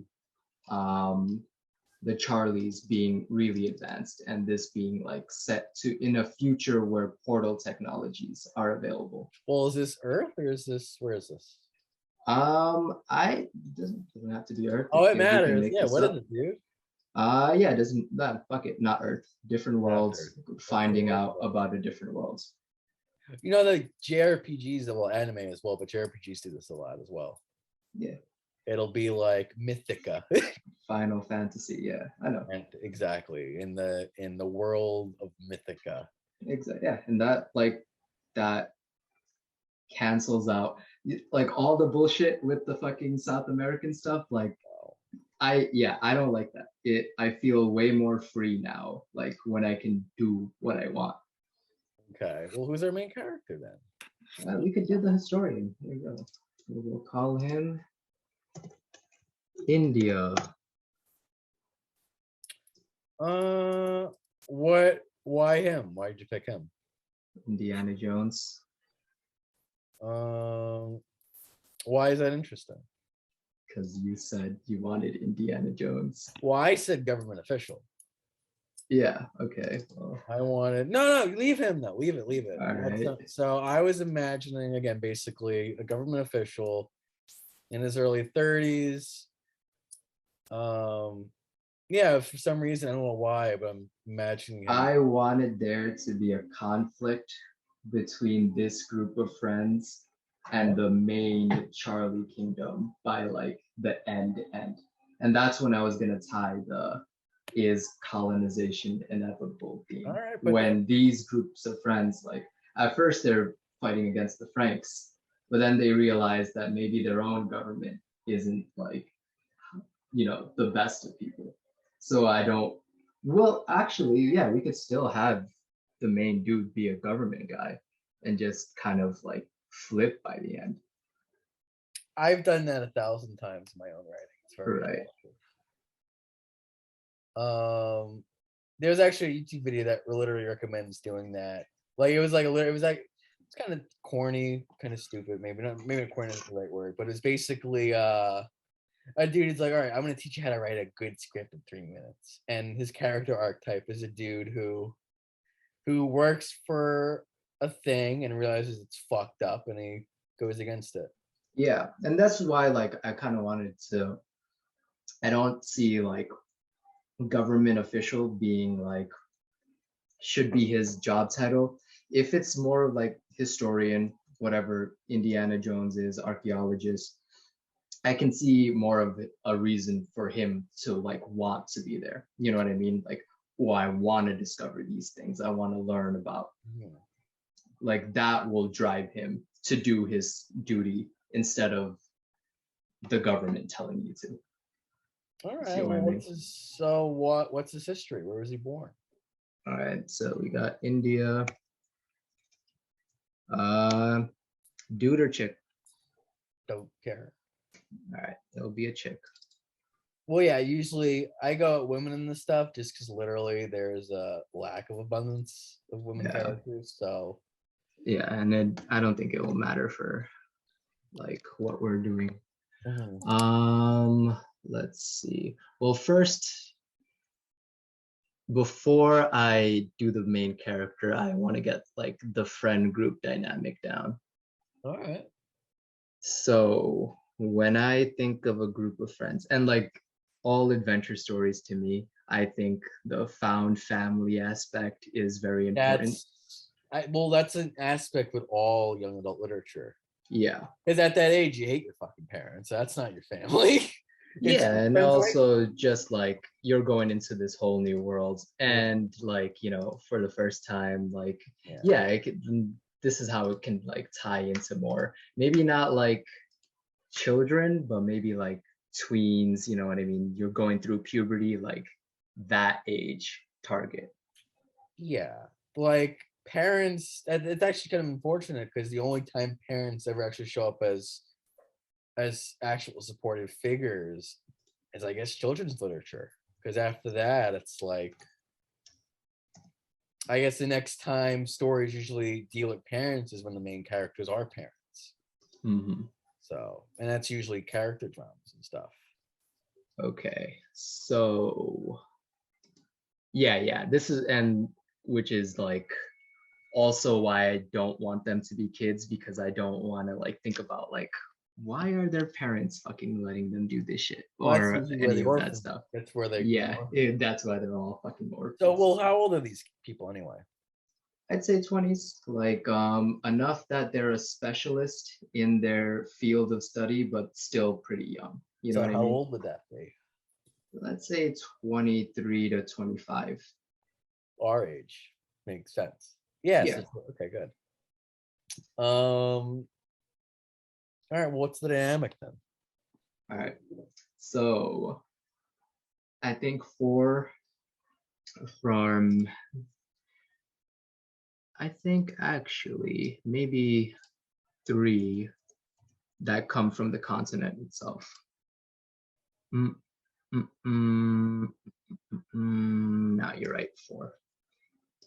But one of the people that will join their friend group is a cholo. Mm. What? All right, magic. That'll be Would his Cholo be thing.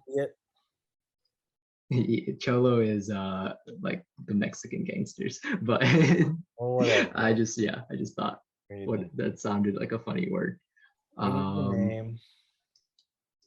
Think of let's a funny word. see.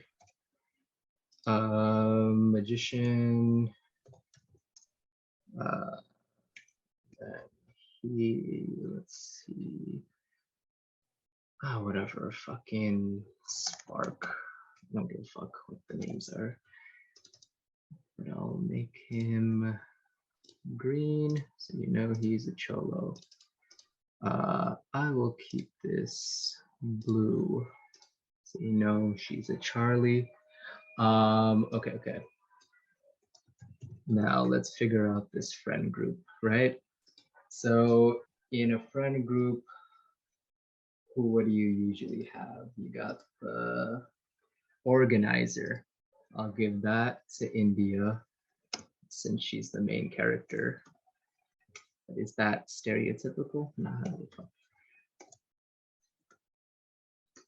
she's the organizer of the group. She like has actually that won't be a fun main character. I'll give that to I'll give it to the medic.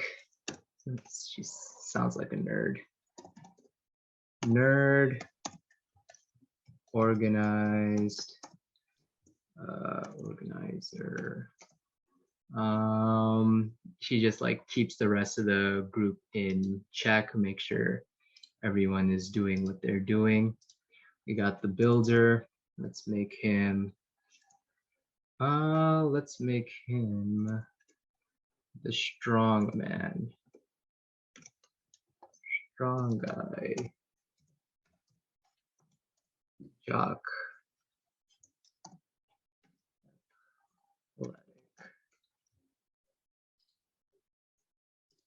Got the poet. That'll be the humor. Relief. Historian India. Let's see. Main characters. There is usually they're fucking goofballs or they're like super serious. How should we take it? How do you think?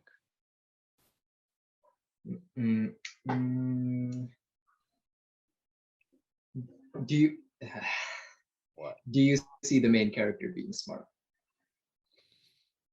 as her defining trait? Yeah. Okay, so she'll be more serious. Well, also usually it goes with the tone of the show as well. That's usually how the I mean, most of the like, at least anime, when I watch Goku, Naruto, Luffy, they're all like goofballs and pretty stupid for the most part. What's the tone of each show? Naruto is pretty like it's way more serious. Dragon Ball Z, yeah, and these are also like pretty like light-hearted compared to like Death Note and stuff. Death Note, you got a serious protagonist. Full Metal Alchemist, you got a serious protagonist, and those are darker themes. So it might reflects, yeah. So it might be better to make her more lighthearted and dumb. Well, dumb and lighthearted are not synonymous. It can be awkward. Mostly what I watch, it's synonymous. Cause it's just like you won't get into hijinks if you're too smart. You know what I mean? Yeah, I never liked hijinks in my fiction. I always thought it was. This is for kids. Um. Like Aang in the Avatar isn't too No, smart. I know he is. Yeah, that's always why I always struggled with. That's my biggest struggle with children entertainment is like fucking hijinks. Is like what the fuck? Again, this is Look, you gave me all these rules that story writers have to do. Hijinks is something story writers have to. Oh, I include in know. I children's just show. that's always been my biggest struggle. I mean, I've talked about it on the podcast before. I tried to write a children's movie of this variety a year and a half ago, and it didn't go well because it's like what's funny is even when I was a kid, I didn't like this part. I was watching the FBI files in second grade, like and reading war books, like. Yeah. I was always in the edgier shit at that age. The edgier shit too, but it was like fun for me. It would still be like war and stuff, but I did. I kind of, yeah, I did. I saw it as important, not fun as well, but important fun. It's like, oh, this is important.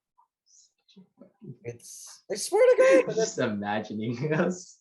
a little 12-year-old Hody. No, this is not important. younger, actually. Yeah, dude. Yeah, I was watching like World War II shit. Yeah. God damn. Huh? All right. Nonetheless, I vote for. Well, Goofy. I think she should be Goofy. I'll put that down. And I think there isn't a lot of like goofy female characters. No, there isn't. There should be more. Yeah, really into history. Okay, I could buy that. Loves stories. Let's see. Magician. I'll make him the serious dude, which I think will play out well because usually magic is supposed to be whimsical and fun. Serious, smarty. Actually, no, he's not going to be a smarty pants. Just serious. Hard work. Yes. All right. This is our group of friends.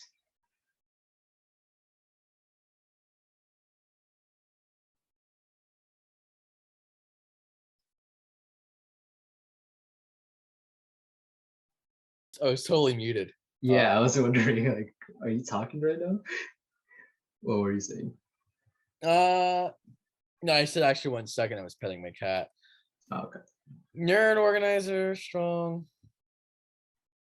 Yeah, it sounds about right. Yeah, so 5 characters. Yeah, but I think the magician you meet later. Well, how later? Like in the adventure. Maybe in the first tribe you interact with, maybe the second. Well, usually put a new character in the pilot. Like the pilot, it's funny. So that's what Friends does. The friend group is established, and then Rachel comes in. I don't know how Seinfeld works. Yeah, I mean, this could also work in this case. Then you like the magician guy like is the first to really help this group of friends and kind of sticks with it. I think it would be more believable if it wasn't right away. If it was like the second person you meet or whatever. Mm-hmm. Yeah, well, isn't that how Toph works as well? Yeah, Toph was like way later, like in the middle of the show. Yeah. I guess Katara and Sokka meeting Aang. That's the. Well, that's a main. Yeah. Right. No, I actually, Toph is actually probably the best example. Mm-hmm. And Zuko later on too. Yeah. And I was also thinking we could do something like that, where one of the Franks will later flip. Well, the thing with Zuko is we're also following him from the pilot. Yeah, but I could see like. Would you want to do that? No. I would want this to be like you have a, and this is later on, when they're dealing with the Franks season 2, like a problem, and one of the villains, maybe not even like a main villain, but just like, oh, I don't fuck with this shit anymore. I fuck with you guys more. Let me like hang out with you guys for a few days. Maybe he's a prisoner and like he like later becomes cool. Maybe he takes them prisoner and through hijinks they like relate or some shit. But that could be later on.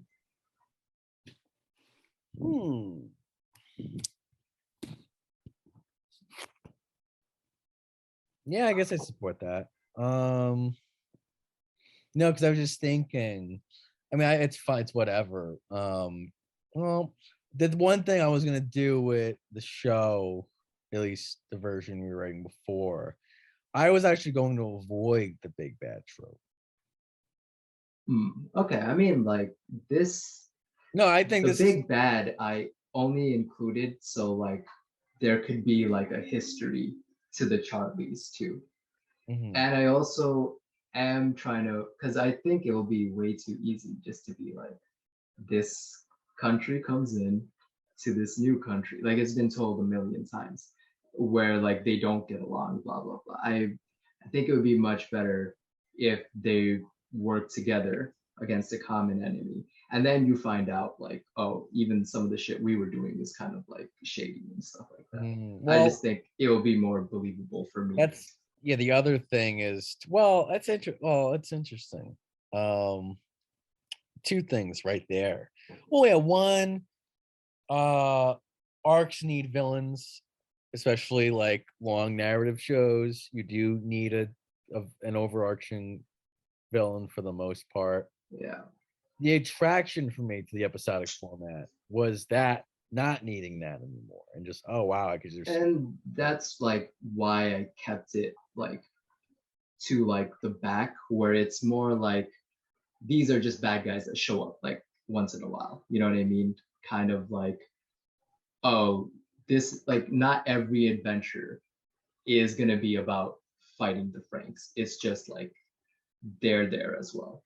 You know what I mean? As like the bad, as one of the bads, group wise. And then like there going to be villains, like I'm thinking, tribe by tribe, they each have their own little like problem. Maybe it's a villain, maybe it's something lighter than that. Yeah. The other thing I wanted to, is that again, you use that very interesting word, believability. When you were a kid, did you like do that with shows? Like if you're watching something, I don't believe this. When you were younger? Yeah. Like what shows did I not like because you couldn't believe it? Like let's pick Fairly Odd Parents, for example. I like that show because it established very early what the magic rules are for this show, right? Like this is fairy world, this is our world, these are the rules, you can't, blah blah blah. That system makes sense. Let's see, I'm trying to think of like things as a kid that I didn't like, but I didn't like them. Believe in it. Yeah, but I didn't like them, so I don't remember them. You know what I mean? Well, the point is, okay, there was one. There's this show that was all about betting, and it was like took place in this school where like all the kids are just playing games that involve like different forms of gambling, and I hated that show with a fucking passion because it just, I don't remember the name, but you can find it on Netflix. But it was because it was just a stupid fucking, like, I didn't like Harry Potter because the fucking world didn't make sense. Even as a child, because the fact that our world exists in Harry Potter made me not like it from like, yeah, even as a kid. That's interesting because usually children don't really have that hardcore. I think you're discounting the kids. Maybe. because the reality is, if you bring believability into it, every work of sci-fi fantasy is out the window. Not really. Like, believability is one thing, like, but it doesn't mean that this tech has to exist in our world. It just means that it has to make sense, right? Oh yeah, It that's just how. means there has to be a system in place, and it can't just be like this power is one thing in 1 second and in the other second, just because the plot Sure. needs it to be, it'll be something else. I don't like that shit, You- even as a kid. Even well, yeah, it's even as a kid, because the way it worked in the That's why I old liked days. Avatar so much, because that magic system was established very hardcore. Yeah, so once the word magic system is used in the olden days, anyone over the age of 20 left the room because it was like, Yeah, but I don't give a fuck about that. That's not like what I'm talking about. I'm talking no, but I mean, about no, it's like my a story making sense. just because again, it's interesting that that's the thing now with fiction is like you have to worry about believability. Yeah, but And like now there's like all sorts of fiction, right? Like well, it's just, even like, is the Epic of Gilgamesh fucking believable? You know? it's no, and that's one of the dints in the armor of the Scorsese realism trumps all, because in reality there is actually a plethora of heroic fiction that it wasn't realistic. Again, the obsession with realism, that is a 19th century thing. Colonial thing. Well, I don't know, colonial. Why would it be colonial? Seems to be only the white people doing it, going hardcore about it, celebrating it like it's the only important literature there is. Maybe. I mean, if you look at the if you look at the Nobel Prize winners the past 30 years, a lot of them actually Does that mean anything though? It might not. I don't know. How many Nobel Prize winners do you know? Well, any other thing? Yeah, Yeah, because I don't think that prize means shit. Well, they do a Nobel Prize for literature, and I was looking through the nominees. So most of them are from other countries. They're not from America. Yeah. Yeah. Shit. What? We're not talking about Nobel Prize winners when we're talking about literature, are we? We're talking about Shakespeare. We're talking about Trotsky. We're talking about white dudes. Well, that's the problem. Is I guess it would have been cool if these I guess writers got into the public conscious a bit more. Denis Villeneuve adapted one of their stories for his 2013 movie Enemy, which is interesting. But for the most part, I didn't recognize any of the names. Yeah. Well, my issue is just who gets to be chosen as important people of literature, and it just seems very arbitrary. But like we had this discussion multiple times. The new discussion is just the interest in realism and inherently not realistic fiction. Because again, once you say magic, it's like, okay, this is like, it's not real. There's still a system that needs to make sense. And again, if it doesn't, that's like, I don't care about whether it's possible in our world or not. It needs to make sense. It needs to be consistent. Right. Why doesn't it matter to you if it's not real? What are you talking about? Why does it not matter that? Because again, then it's sloppy writing. Then you're just using the magic to fill in whatever plot holes you have. So no, why love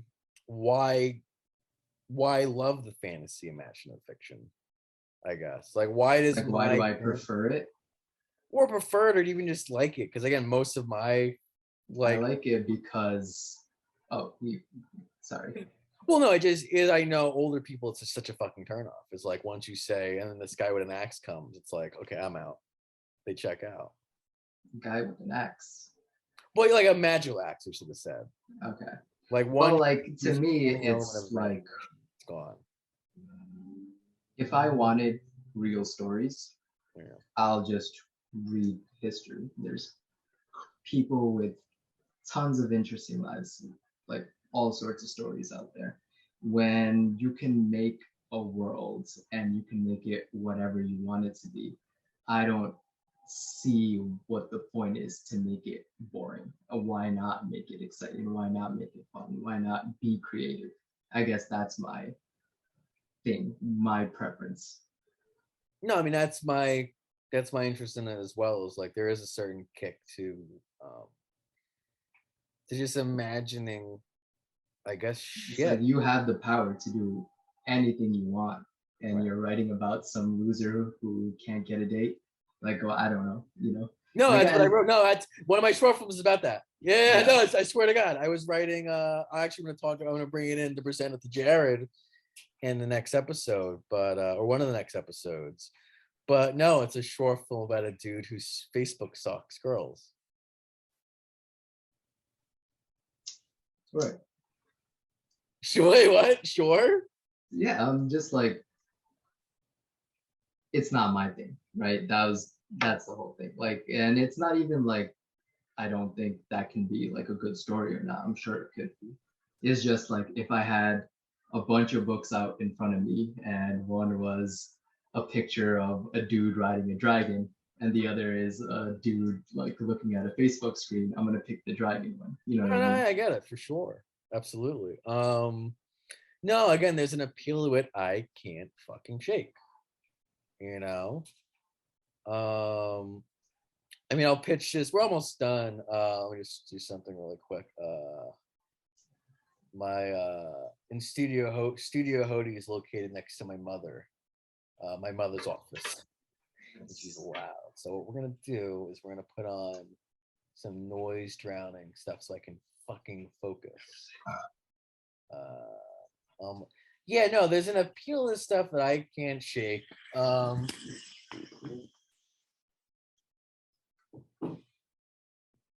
So, like there was one I really like. There's actually two I actually kind of like. Well, that's kind of fucking loud. Yeah, there's. So do you know Spinoza at all? Baruch, I think that's how you say it's Baruch Spinoza. Ring a bell? Nah. So he. Oh God. Dutch philosopher of Portuguese. I don't know what that is. Sephardic Jew origin. One of foremost proponents of 17th century rationalism, early still think of the Enlightenment and modern biblical criticism, including modern perceptions of the self and the universe. And he was one of the first pantheists. And when he was 23 years old, he had these ideas about the divine and the Bible, and if it's authentic. And he was exiled by Jewish religious authorities. And As it happens. Yeah, and he went into exile and continued just trying to, I guess, discover, I guess work with what is the nature of the divine in the universe. And I was like, that would make a great fantasy story. Like I was again imagining again totally building everything. I haven't done it yet, but again, I guess using metaphor to work with all of that. Like, what is the divine, I mean to fucking write, like sit down and actually work on it for even just 25 minutes. I just have not yet. So I don't have much to pitch beyond just, I think it would be interesting to follow a dude who's working with, again, the nature of, God in the universe and, trying to resist prior ideas of how that works. Got you. You can't do that if it literally is a dude and then they go, get out of here, you damn Jew. I don't know, but you know what I mean? No, that's the appeal is you want to see the divine. You want to feel it, and you can only do that with imaginary fiction, really. Yeah. So look, I haven't shaken it. We're actually can you pull that back up, that screen? Just so we can wrap up and then fuck off. Where did it go? Other tab.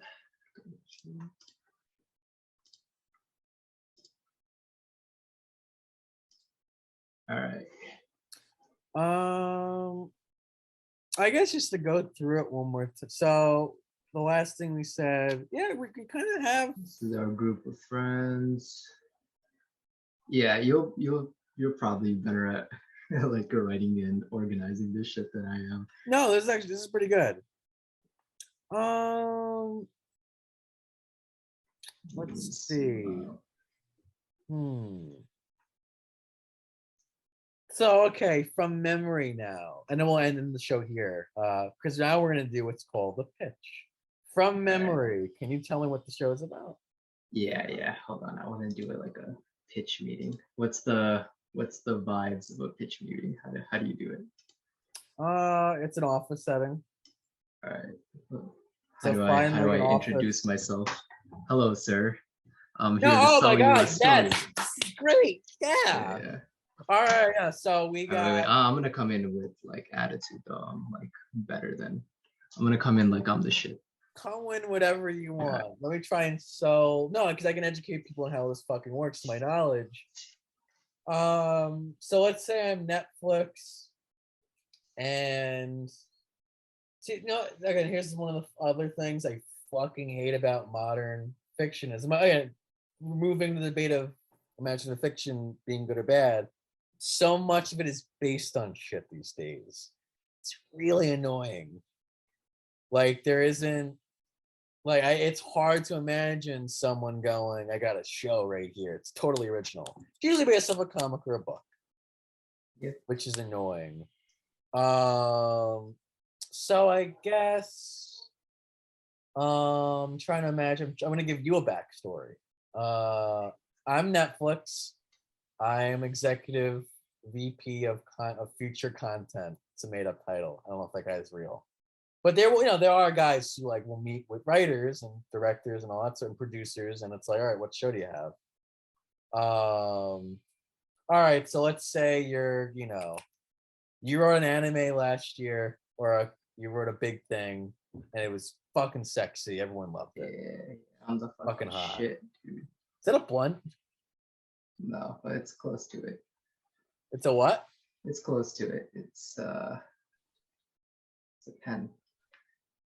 Oh, that's my brother fucking uses to smoke. Yeah, it's the future. So, well, I guess we'll do my backstory. Actually, yeah, we'll do. All right, so you worked on. Your name is Sheikh Hussein. You wrote in the French Revolution show. Find the board meeting. Yeah, gotta set it up. Damn, there's no like board meeting background. No, it's annoying because it's here. I'll just. There's no board meeting backgrounds? No, I'm surprised. That's fucking stupid. Right. So basically, I like this better. Yeah. You like it better? What's up, bitches? Trying to fucking read a story, bitch? Yeah, so fuck you, Netflix. Pay me. Fuck you, Netflix, pay me. That'd be nice. So start off like that. Oh, you did the fucking, there we go. Yeah, leave that on. So you're a writer. You were a writer on the French Revolution show that Netflix aired, and the stupid South America show no one liked. But now it's your turn to pitch us something. All right, so you walk in, we know who you are. And you wrote the Spider-Verse 3. You wrote Spider-Verse 3. Spider-Verse, yeah. You wrote Spider-Verse 3, the French Revolution shit. You wrote that stupid South America show, and you helped out on the Robin Dick Grayson animated series, and you also wrote the Teen Titans movie. Damn, I got mad shit. All right, fucking shit. Yeah, so I'm definitely gonna like talk down. And now you have a meeting with Netflix for an original animated television show. You stroll in with the sunglasses. What do you got from there? First of all, I want $3 million in a private jet. Without that, I won't even move on to the rest of this conversation. All right, done. Fucking cowards. Done. Okay, well, thank you very much. Do I got a fucking show for you assholes? All right, picture this. I'm gonna stop. Go. All right. So this is gonna be let's see, tween adventure film. This tween adventure series, right?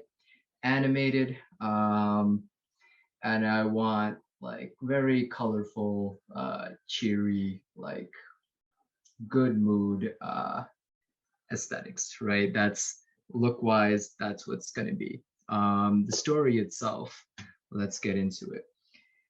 Starts off, you're a part of this select crew. There's recently been a discovery of a portal to another world, and you, along with a bunch of other group of people, have been selected to explore this world. You go in. Yeah, this is pretty hard. How do you start this shit?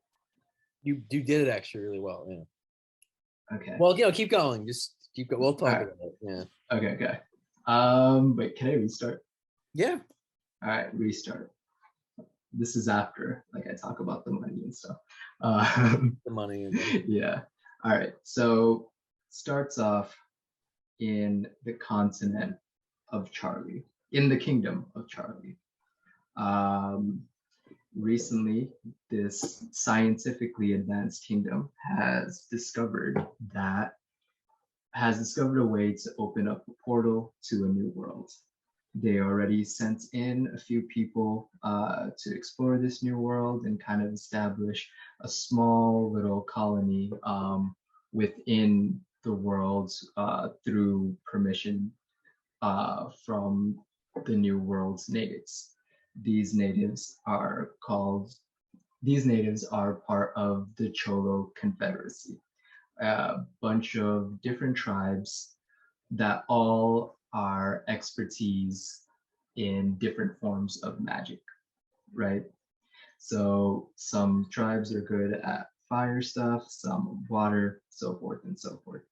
So our group of friends, our group of explorers, get sent into this new world where they visit different tribes to try and learn as much as they can about this magic system, which they don't have in Charlie worlds. As they do this, they make friends, go on hijinks, help out the tribes. And for most of season one, it's going to be exploring. I guess I shouldn't talk about seasons, right? No, you should. You're Okay. So for most of season one, we're just going to be exploring this new world, solving the problems within, and kind of like getting the bond between this group of friends stronger.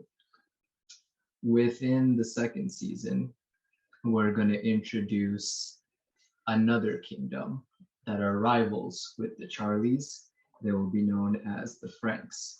The Franks learn about the Charlies' discovery of the portal, and they make their own to try and go into this new world,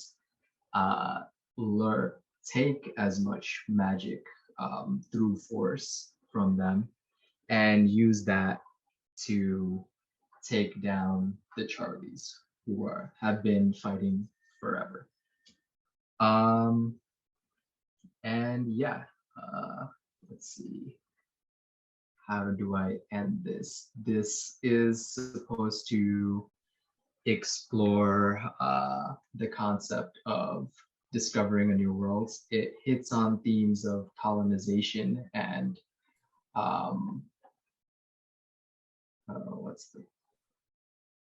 forming bonds instead of taking.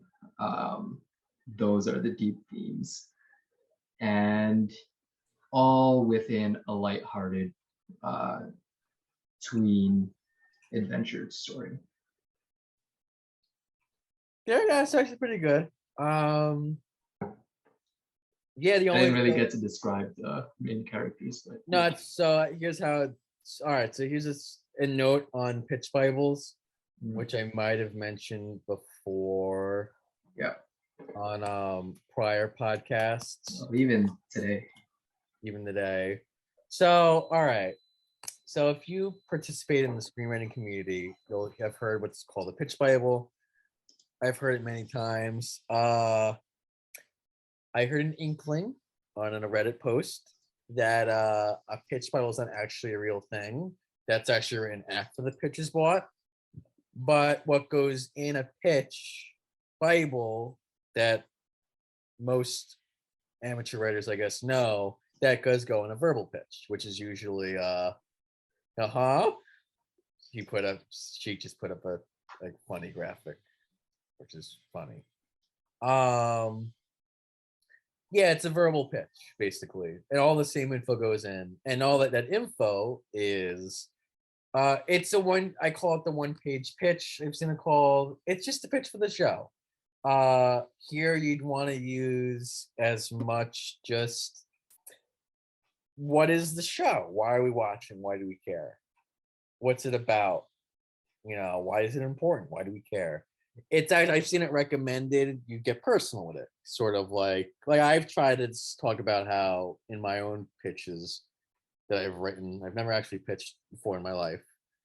Usually don't until like age 35. It's really annoying. You want to talk about your connection to material. So I was writing a French Revolution, different actually French Revolution thingy.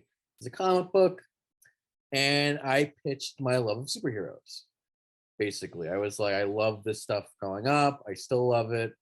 And the pitch of the show was I want to go to where these values come from, which is the French Revolution, Enlightenment ideals and whatnot. It's like, why don't we let's go back to that and play out history. It was an alt history show where it's like, oh, what if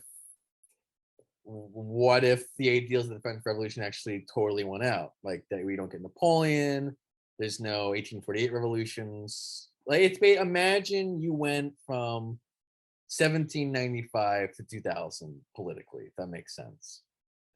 And I like politics, and I like the stuff. So that was the pitch. I noted, I used to note that as too impersonal. So then I was writing a movie about when I was 13 years old, I was the class clown to impress a girl.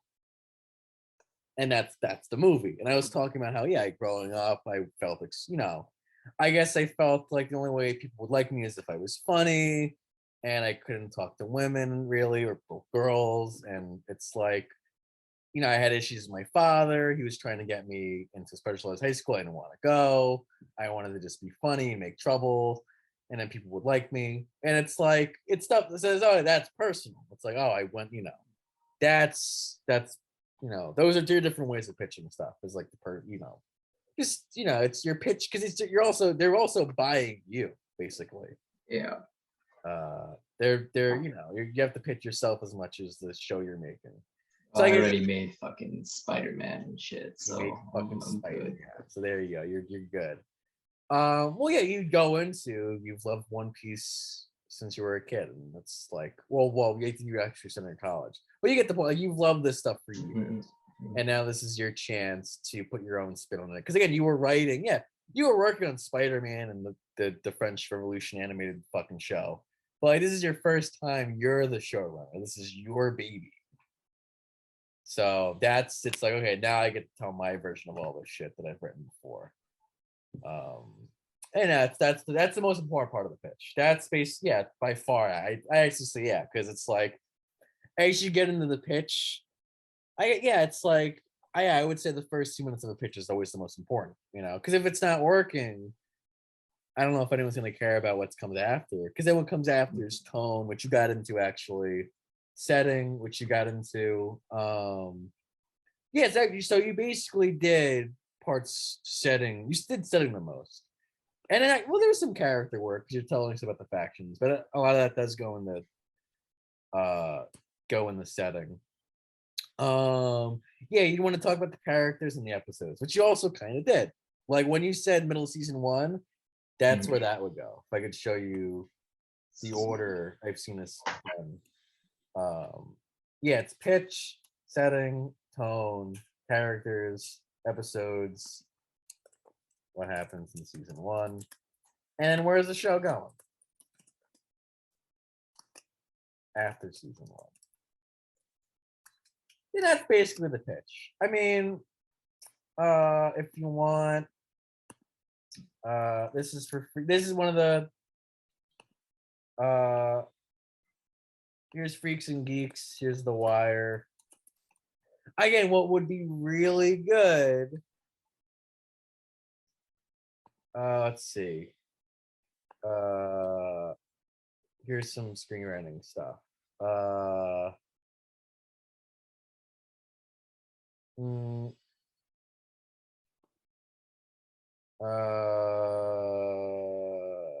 yeah, here you go.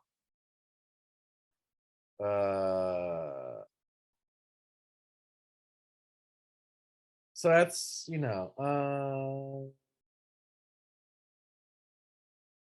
yeah, so it's always usually a pitch first. But here's the thing. So look at this. This is for Freaking Geeks proposal. Hold on. Freaks and Geeks 1 hour series. So freaks, geeks, jocks, preppies, farmers, motorheads, blah blah blah. Which group did you belong to? Freaks and Geeks is a new 1 hour comedy drama series that follows a very realistic blah blah blah blah blah blah blah blah blah blah. Got you. It's a series for kids that tells them all about the insurmountable moments they'll be going through day to day. Blah blah blah blah blah. Let's look at The Wire.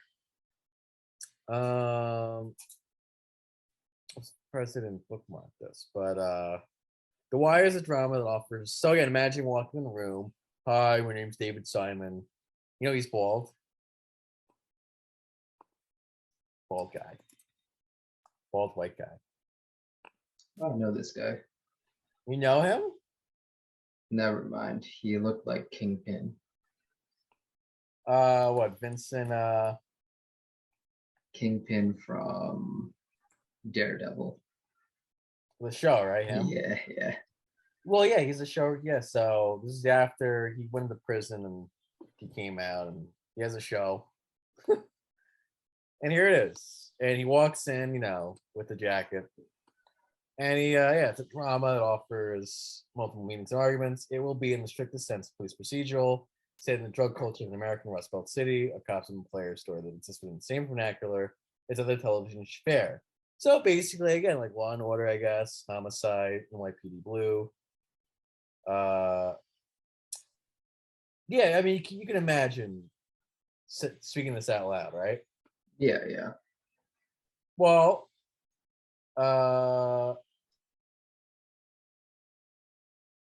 let's see.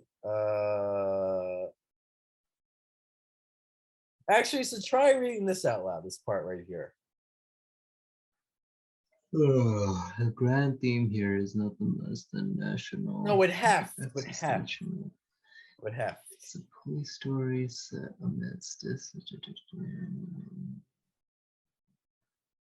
So if I were pitching, I go. So the grand theme here is it's nothing less than a national existentialism. It's a police story set amid the dysfunction and indifference of an urban department, one that has failed to come to terms with the permanent nature of urban drug culture, and one in which thinking cops and thinking street players must make their way independent of simple explanations. In this sense, The Wire actually extends the cop drama beyond the us versus them.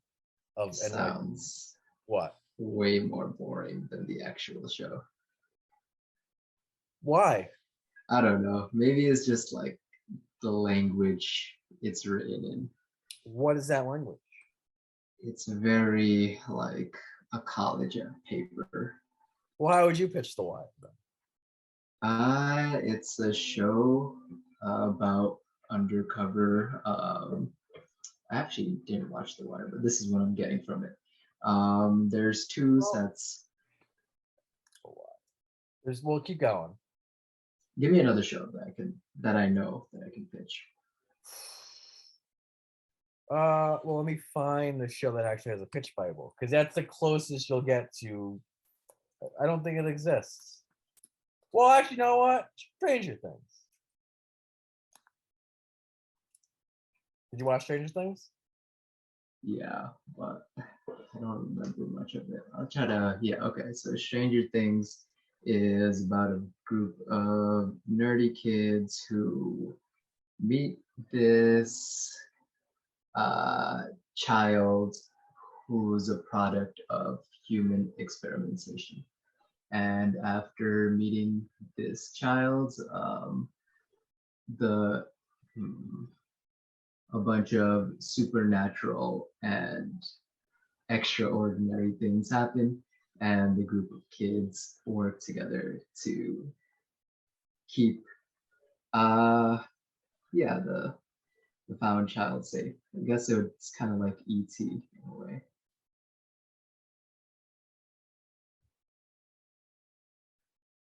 I wonder if this actually Montauk secret base. I think they made that up, but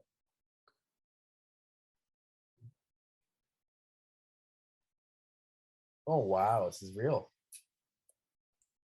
Camp Hero. Holy shit.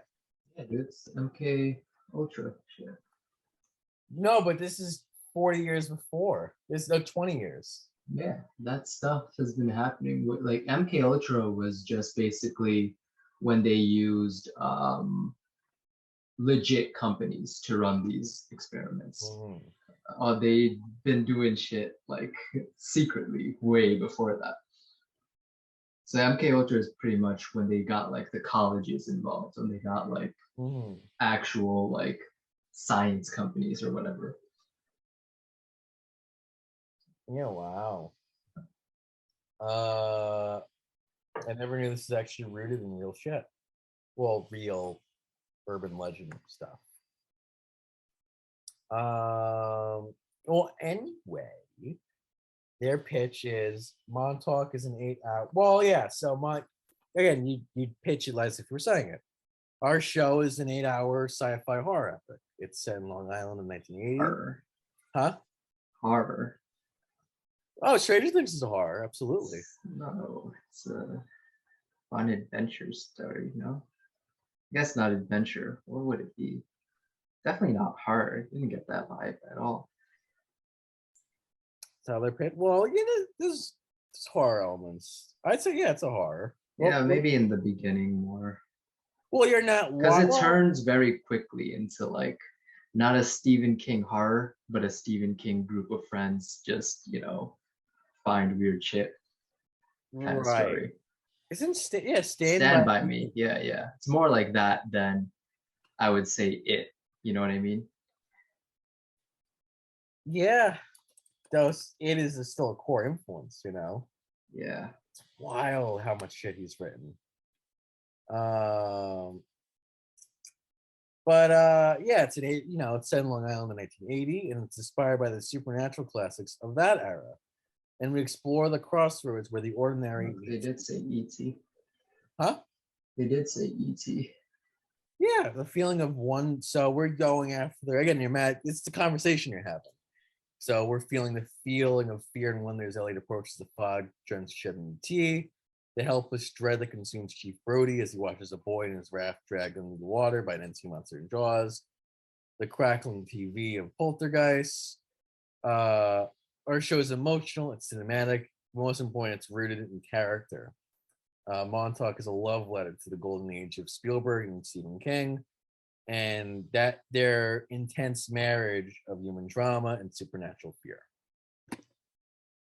And then you go into, setting. So everyone loves a good conspiracy, right? We've seen them, I'm sure you all know the Area 51 stuff, the Philadelphia experiment, but the one that actually hasn't been tagged, and this is totally real, the Montauk Project. And we go into that. We begin at Camp Hero, but so you're basically having a conversation is kind of the goal. And yeah, it's basically how you do a pitch, which I don't think we've covered before on the podcast, but we just did now.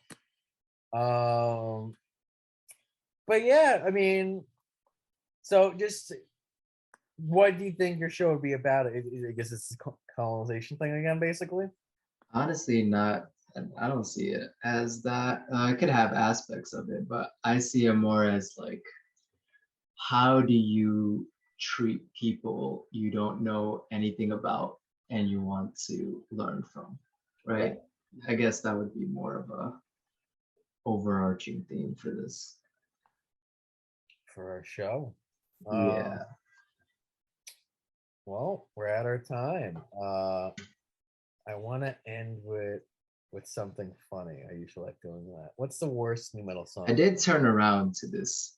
I think it was the South American aspect that was like bringing me against it. You know what I What mean? about the South American aspect? It was just very limiting. It was like it kept it from like me thinking of a story myself to me having to deal with, you know, real life bullshit. Well, I'm glad you said that because while you were talking about your own show, I was building up a document of just references from Wikipedia of stuff in South America. And yeah, there's a huge history. There's like, I wrote down, there's like literally. Yeah, and again, I don't like mind using like, okay, like a South American serpent god, right, as like a magical creature that shows up in the show. Maybe even the aesthetics can be like, you know, Aztec theme and shit like that. Well, But that's Mesoamerica. That's different. nonetheless, No, like, no, it does because I was like, should we use the Aztec? Because they're fun. well, it's like a confederacy of different tribes, so Aztecs could be one of them. But where was I going with this? Yeah, it's just like having them like aesthetically, sure, I don't mind, or like little like aspects of it in terms of like, yeah, the mythology can show up, whatever. But setting it in relationship to like how the colonists discovered South America, that was very limiting to me. Yeah, I guess. Because usually what And it wasn't until I broke out of that, made it into like a portal story, you know what I mean? That I actually got to like, okay, I can go somewhere with this. Well, because the show, well, the two big differences between the show we made and well, the show you wrote and the show I guess was trying to think about because they're about the same thing basically. It's two worlds colliding. Yeah. What happens? So actually, I don't know many shows about that. Yeah, I that don't would be know a much. great. That's like, yeah, Huh? yeah. I know what you mean. There's not a lot of shows about exploring a new world before. It's the And I most. do think it comes from these kind of issues. You know what I'm talking about? What issues? Like relating it to real worlds. I think that's the like cog in this machine. Mhm. And yeah, I think like it keeps you from writing your own story. That's what it feels like to me. Yeah, I mean, had I kept going And down you my can own, like you also kind of like notice I like the more and more I did this, like the further away from colonization like it became, I think it's the because same I am thing. trying to keep it like Yeah. lighthearted. Wait, what was that? It's the same thing. It's Yeah, I do think it's the same, but like it's not the main, like, you know, your like the main theme is colonization inevitable. I don't think that's Well, like the same for this show, the one I pitched at least. would that be, I guess the question would be, would that be in every 22-minute episode of my show? I'm glad you didn't end it, but because I was about to end it, but without the Yeah. No, because the other thing I've kept forgetting to say is I partially listed earlier. Episodic TV was entirely a thing. And it's not anymore. Why?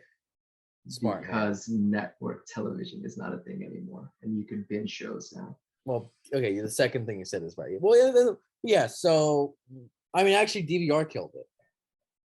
That's right. You don't have to be in a schedule. That's what. Yeah, and it's like because in the old days, I mean, there's some bizarre exceptions though. Like there's '80s television, like Dallas or yeah, and there's still episodic stuff now and then, like Midnight Gospel. I think that's a great show that's episodic. Midnight Gospel. Yeah, but those kind of shows also don't have like it does have like a little bit of an overarching theme, but not in the sense that like we're talking about. The Midnight Gospel is basically like a bunch of podcast episodes that they animated. It's really good. This is Duncan Trussell. Wow. Yeah, I love that dude. Trippy fuck. You know that dude? Yeah, I know. he's in Joe Rogan a lot. Yeah. He used to be. Yeah, Kind of stopped for a fun reason. well, Joe Rogan is like kind of Joe wild out Rogan right went now. a little Yeah, little righty. a little anti-vaxxy.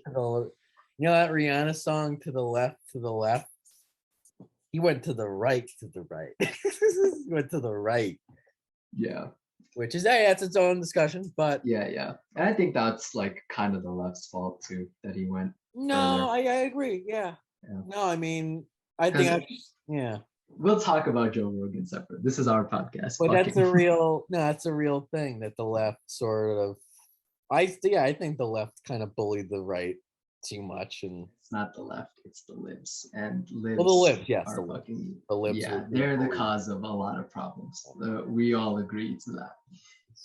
So yeah, once DVR became a thing, yeah, because it used to. Yeah, no, Dallas aside, because I think there were other few '80s television shows that were like you could follow along. But historically speaking, TV was you could tune in to any episode and get what's going on. Yeah, because in those shows, you're not supposed to remember what happened in the last episode, right? You're like You didn't watch it. You wouldn't doesn't- watch it. Exactly. Yeah, it could be your first time watching it, or like you're not gonna remember what happened last like a week ago. You know. So once DVR came around, that's sort of Yeah. Was Lost one of the first ones to like make Yes. it like that? Yeah, I can see why. And like, because I know they were the first ones to do like a previously on, right? yeah. So that's Yeah. The Sopranos was first, but that was Okay. still HBO. Yeah, but The Sopranos is a little bit more episodic than Lost. It is, you're especially the Yeah. early stuff. I mean, that's Mhm. intentional on David Chase's part, but when Lost comes around, that is absolutely a show you must watch from episode one. If you don't, you'll be lost watching Lost. But no, that's actually again, that's also why I was sucking its dick before.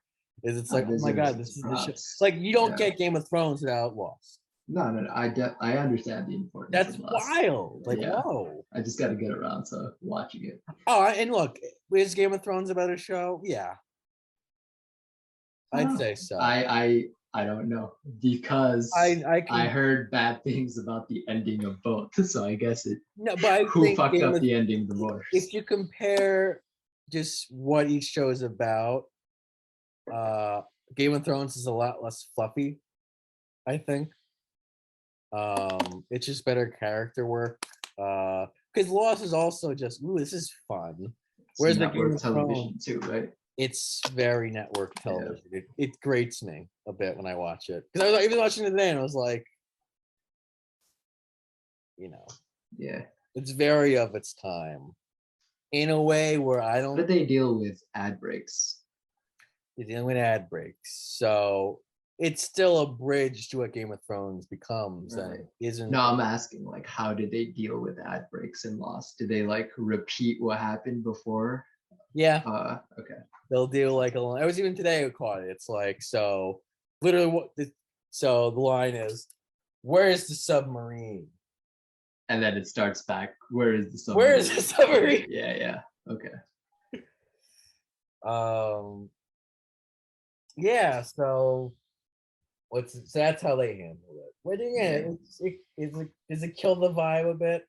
It does. Yeah, it kills the vibe. This is why network television is doo-doo garbage, Like, why would you're in the middle of a fucking intense moment and now you gotta watch a Burger King commercial? Like, what the fuck? It's true. Where is the submarine? Man, Chicken McNuggets. Did you see that video where CNN was talking about like Ukraine being Yes. bombed and then it flipped to Arby's or Applebee's? Applebee's. It was Applebee's, and it was like one of those like a really. It was. It was like delicious. It's 40 bad. children are dead. Children, we just got reports that 47 children are dead in Kiev. Come on down to Arby's. Yes, thank you. I was like gonna do it, but yeah. It's bad. So yeah, Lost. That's why Lost is so interesting in the terms of fish to television. Was there anything else I wanted to say? There might have been, but I probably forgot it. This story itself. What it's about. Oh yeah, the differences. Yes, that's why I was gonna say thank you. Yeah, thank you. That's what it's basic. That's why episodic. I was kind of leaning in on episodic. It's like it'd be cool to see what that looks like again. Like, Yeah, what does it look I didn't like? want to do this homework, but I did it, and Well, it no, was 'cause alright. now- I'm proud of the work. Yeah, the homework. Again, the big change was still in your show. You're still doing arcs, so you'd still have to watch basically. Like you couldn't watch episode 201 or 207 or 308. That's using just the lingo they use in TV. You'd have to watch season, you have to watch from the beginning. Whereas episodic television does not have that issue. It's like as long as you just know who the main character is, the cast, and what's going on. Yeah, but that's the thing. Like with shit like that, you got like The Simpsons, you got How I Met Your Mother. It's very much it's very one setting, comedy. same characters, and yeah, comedy. Comedy is very conducive for. Mhm. Which in the future we are gonna. I think I mentioned to you one of the future episodes will be us working, me and Jared, and I think his girlfriend, and hopefully another friend of ours, working on an animated television show. Basically trying to be SpongeBob for adults. So, but yeah, comedy is very good. Family Guy, South Park, Friends, Jimmy Neutron. Comedy it works pretty well with. What's the worst new metal song you've ever heard? Probably it would have to be Nickelback, right? So it's just like the safe choice. Which one? Something with Nickelback. There's like, I don't even They're know. alt rock. Like, They're not new metal. give me some new metal bands. Limp Bizkit. I don't know a single song about from Limp Bizkit. That sounds like a parody band too. It would sound like a real fucking band. Linkin Park, but I like Linkin Park. And I feel like Linkin Park is almost like they're a little poppier, Yeah. The songwriting's a bit better.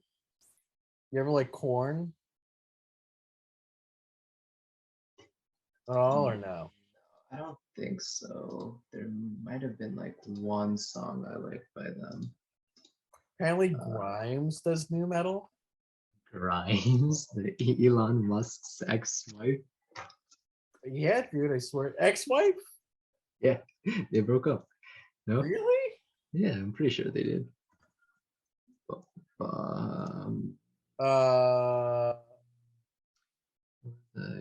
Oh, that's recent. Wow. No. Leonard Skinner. Are they new metal? No, that's dad rock. That's Southern dad rock. Yeah, I like them. Imagine dating the richest guy in the world. Must be fun. It's weird. You can do whatever you want. I'm dating him. Yeah, it's kind of ass. That's what I would do. I would just talk shit about him like 24/7. He's got a tiny pee-pee. Yeah. Limp Bizkit. Here, and then we won't close it out with this goddamn song, but this is new metal. I think this is Limp Bizkit. Yeah, it says Grimes used new metal stuff. Use the Slipknot song. Oh, sorry, listener.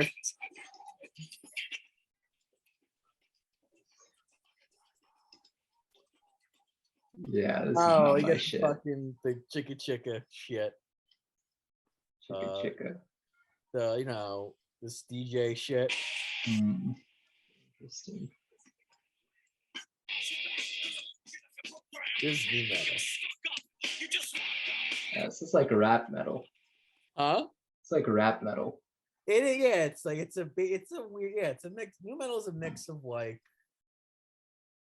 it's basically metal meets rap. Meets all. So it's basically, so imagine you put Nirvana, rap. So imagine putting Biggie Smalls, Nirvana, and Biggie Smalls is not the right choice for this. For Maybe Run DMC. okay, Run DMC, Nirvana, and Metallica go in the blender. What comes out is new metal, basically. That's my impression of it. Let me send you a song.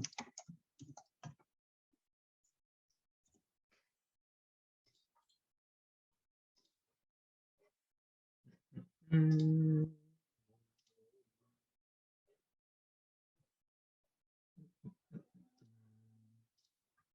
Did you send it? On Facebook. Okay. And then we'll end the show there. I just wanted to tie it back in with the fun stuff. Let's see here.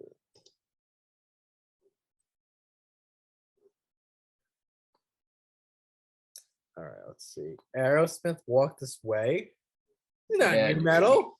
So this is rap and rock. Well, it's rap and rock. This is the bridge that united the two. It was a historic day. This was a big deal back then, right? Mm-hmm. This is when like rap was just starting to be popular. Right. Yeah, 85. Walk this way.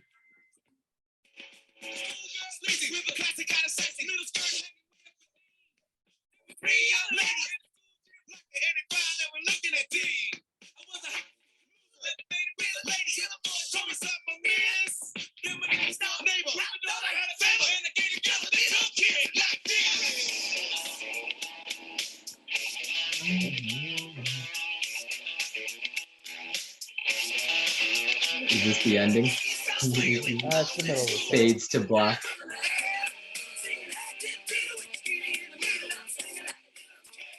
So, want to hear something interesting? Go ahead. This is a metal band from the 80s that really liked hip hop, but they went quite a different direction with it.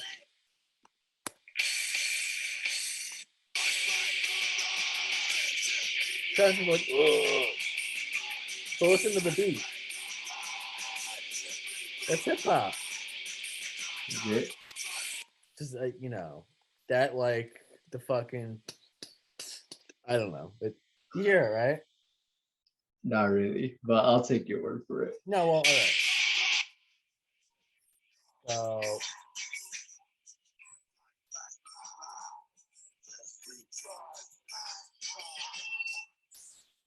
So,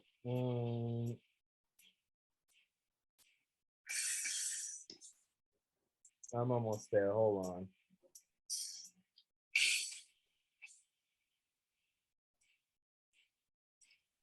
Oh. Yeah, there's one specific song that this is taken from.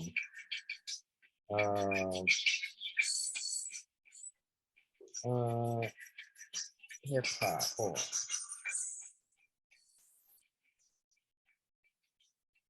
on. Oh, here we go.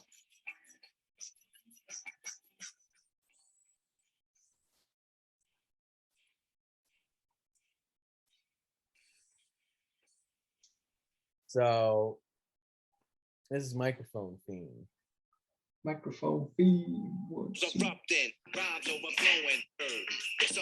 This Snoop. FFECT, a smooth operator operating correctly. But back to the problem, I gotta have it. You can't solve it. Silly rabbit, the prescription is a hypertone. That's heroin. I feed for a microphone like heroin. As soon as the bass kicks, I need a fix. You hear the beat now in between the two?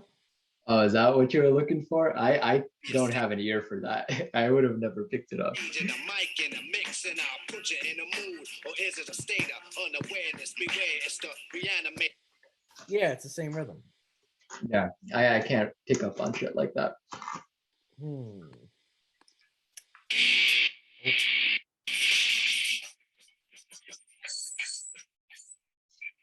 Interesting. Well, let me get to where is it? You ever watch Solaris? Oh, we'll talk about that after the show, but I did. We'll talk about that right after the show concludes. Actually, I'm going to see something. Oh, I'm gonna watch Fear and Loathing in Las Vegas tonight. Yeah, check your check the messages really quick. Let me try something. I didn't get anything. The blast. Show Oh, on Zoom. for sound. Because we have reached the end of our show. This is Bonobo. That's Flavor Sound and open the show. He's just doing what about the wave? Yeah, but my skinny arms can't really show that it's a wave. I have skinny arms as well, and they're hairy. Yeah, this is playing us out. Thanks for tuning in. Peace. Paul signing off. Peace.